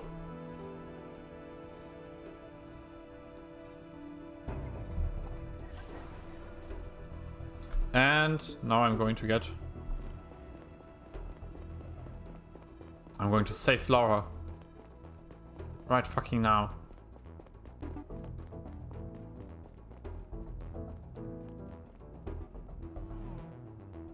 No, I thought I would have to climb up there.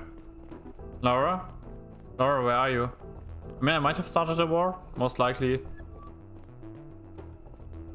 Agent Conrad, welcome to our meeting. Glad you made it. I hope you didn't have any trouble finding your place. No, where's my daughter?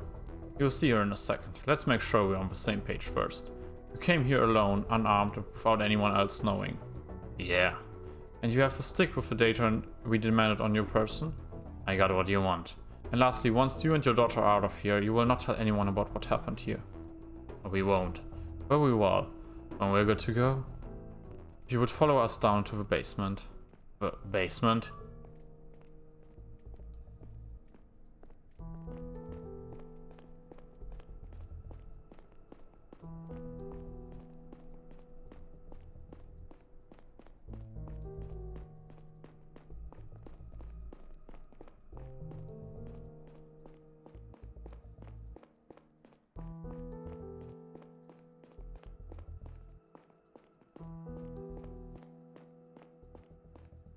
Am I now getting shot? Dad! Laura, I'm here now. It's going to be alright. Zora, you're up. Give me the stick. I need to check its content.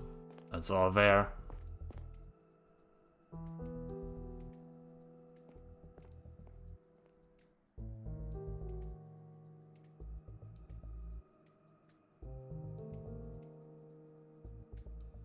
What the? Everything alright?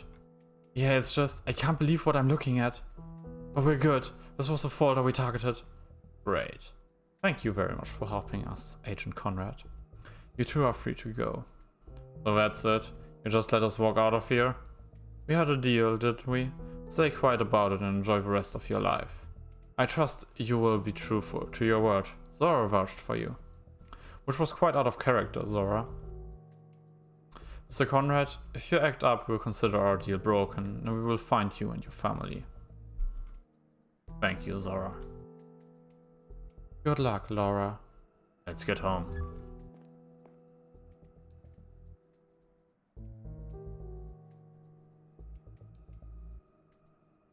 I think Neil did the right thing. I'm proud of him.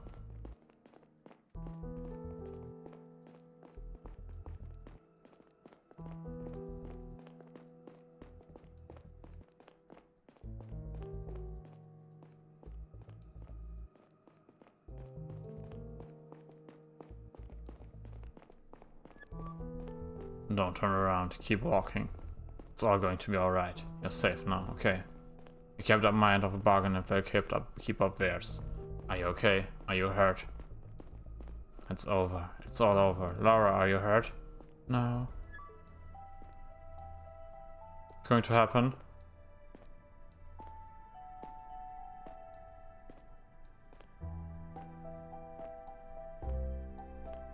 Oh, phew, okay. Music is a nice thing.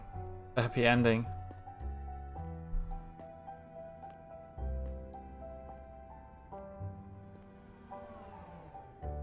Wonderful.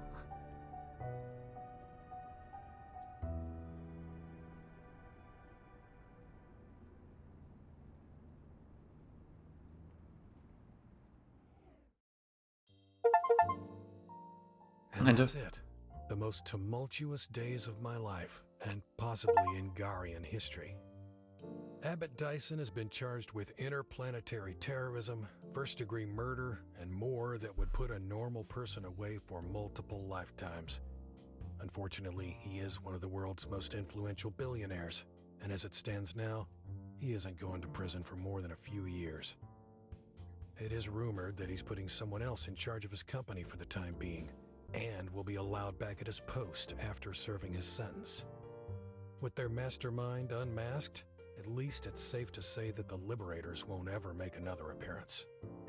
Even though Dyson and Cox each lost a lot in the Sector 2 incident, I don't believe their actions were really driven by a righteous thirst for revenge. Almost all the people who have suffered and might still suffer from their actions had nothing to do with Gara's past crimes. Ultimately, Dyson had tried to start an interplanetary war in hopes of increasing his profit margins, and he might still succeed in it.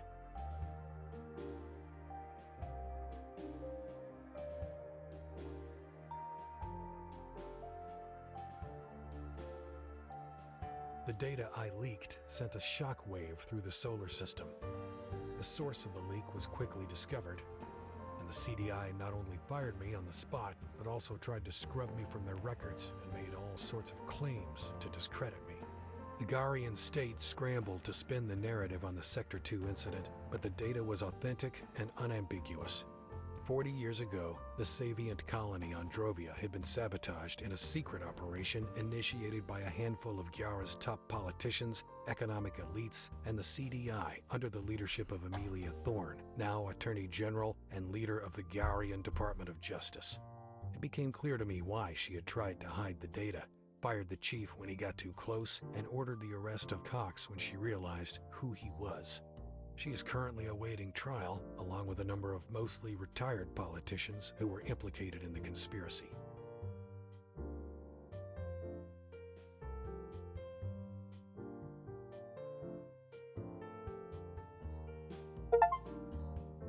Lara is free again and seems to be doing okay, but I wonder every day about the scars this experience has left behind. Even though I know I'm not directly to blame, I will never forgive myself for inadvertently dragging her into all this. As for me, I am free again, as free as I was before, but my life is forever changed. Catherine and I are dating again, however crazy that sounds. Things are so different now. The world is so different that maybe something good can come of it again. The best fucking ending. I'm so proud of you and I'm so happy for you.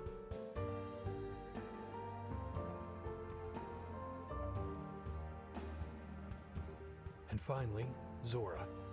Easily the strangest person I've met in my life. Despite the terrible things she did, I'm grateful for her help when it really counted. I don't know if there is a path of redemption for her, but vouching for me might have been her first step towards it. I'm getting so many achievements right now.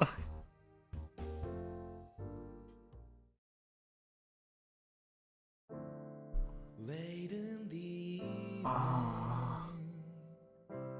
the lights are still there, ever unchanging. They shine unaware. The sea is above me, the sea is beneath. The waves that have parted will once again meet. So we stand here, in the end we're out of love. Want to try again, but the stars don't give a fuck.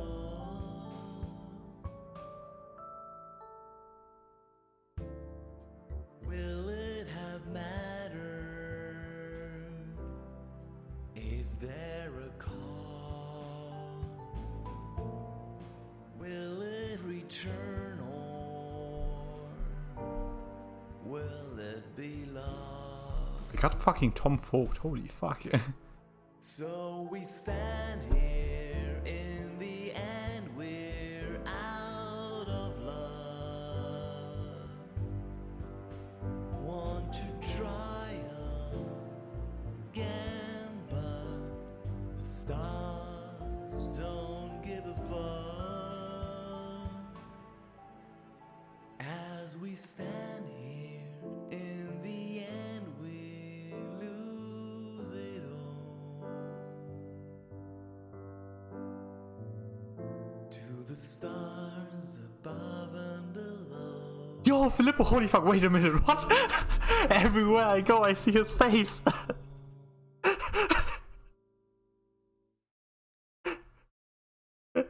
Sorry. Everywhere I go, he follows me.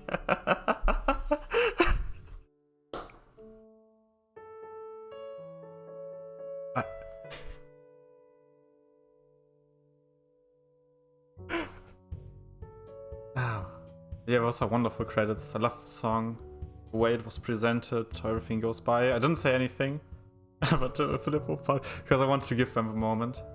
And yeah, wonderful to see, wonderful team, great game. Maybe on the level of this, probably on the same level as Between Horizons. I really, really enjoyed it. Because, well,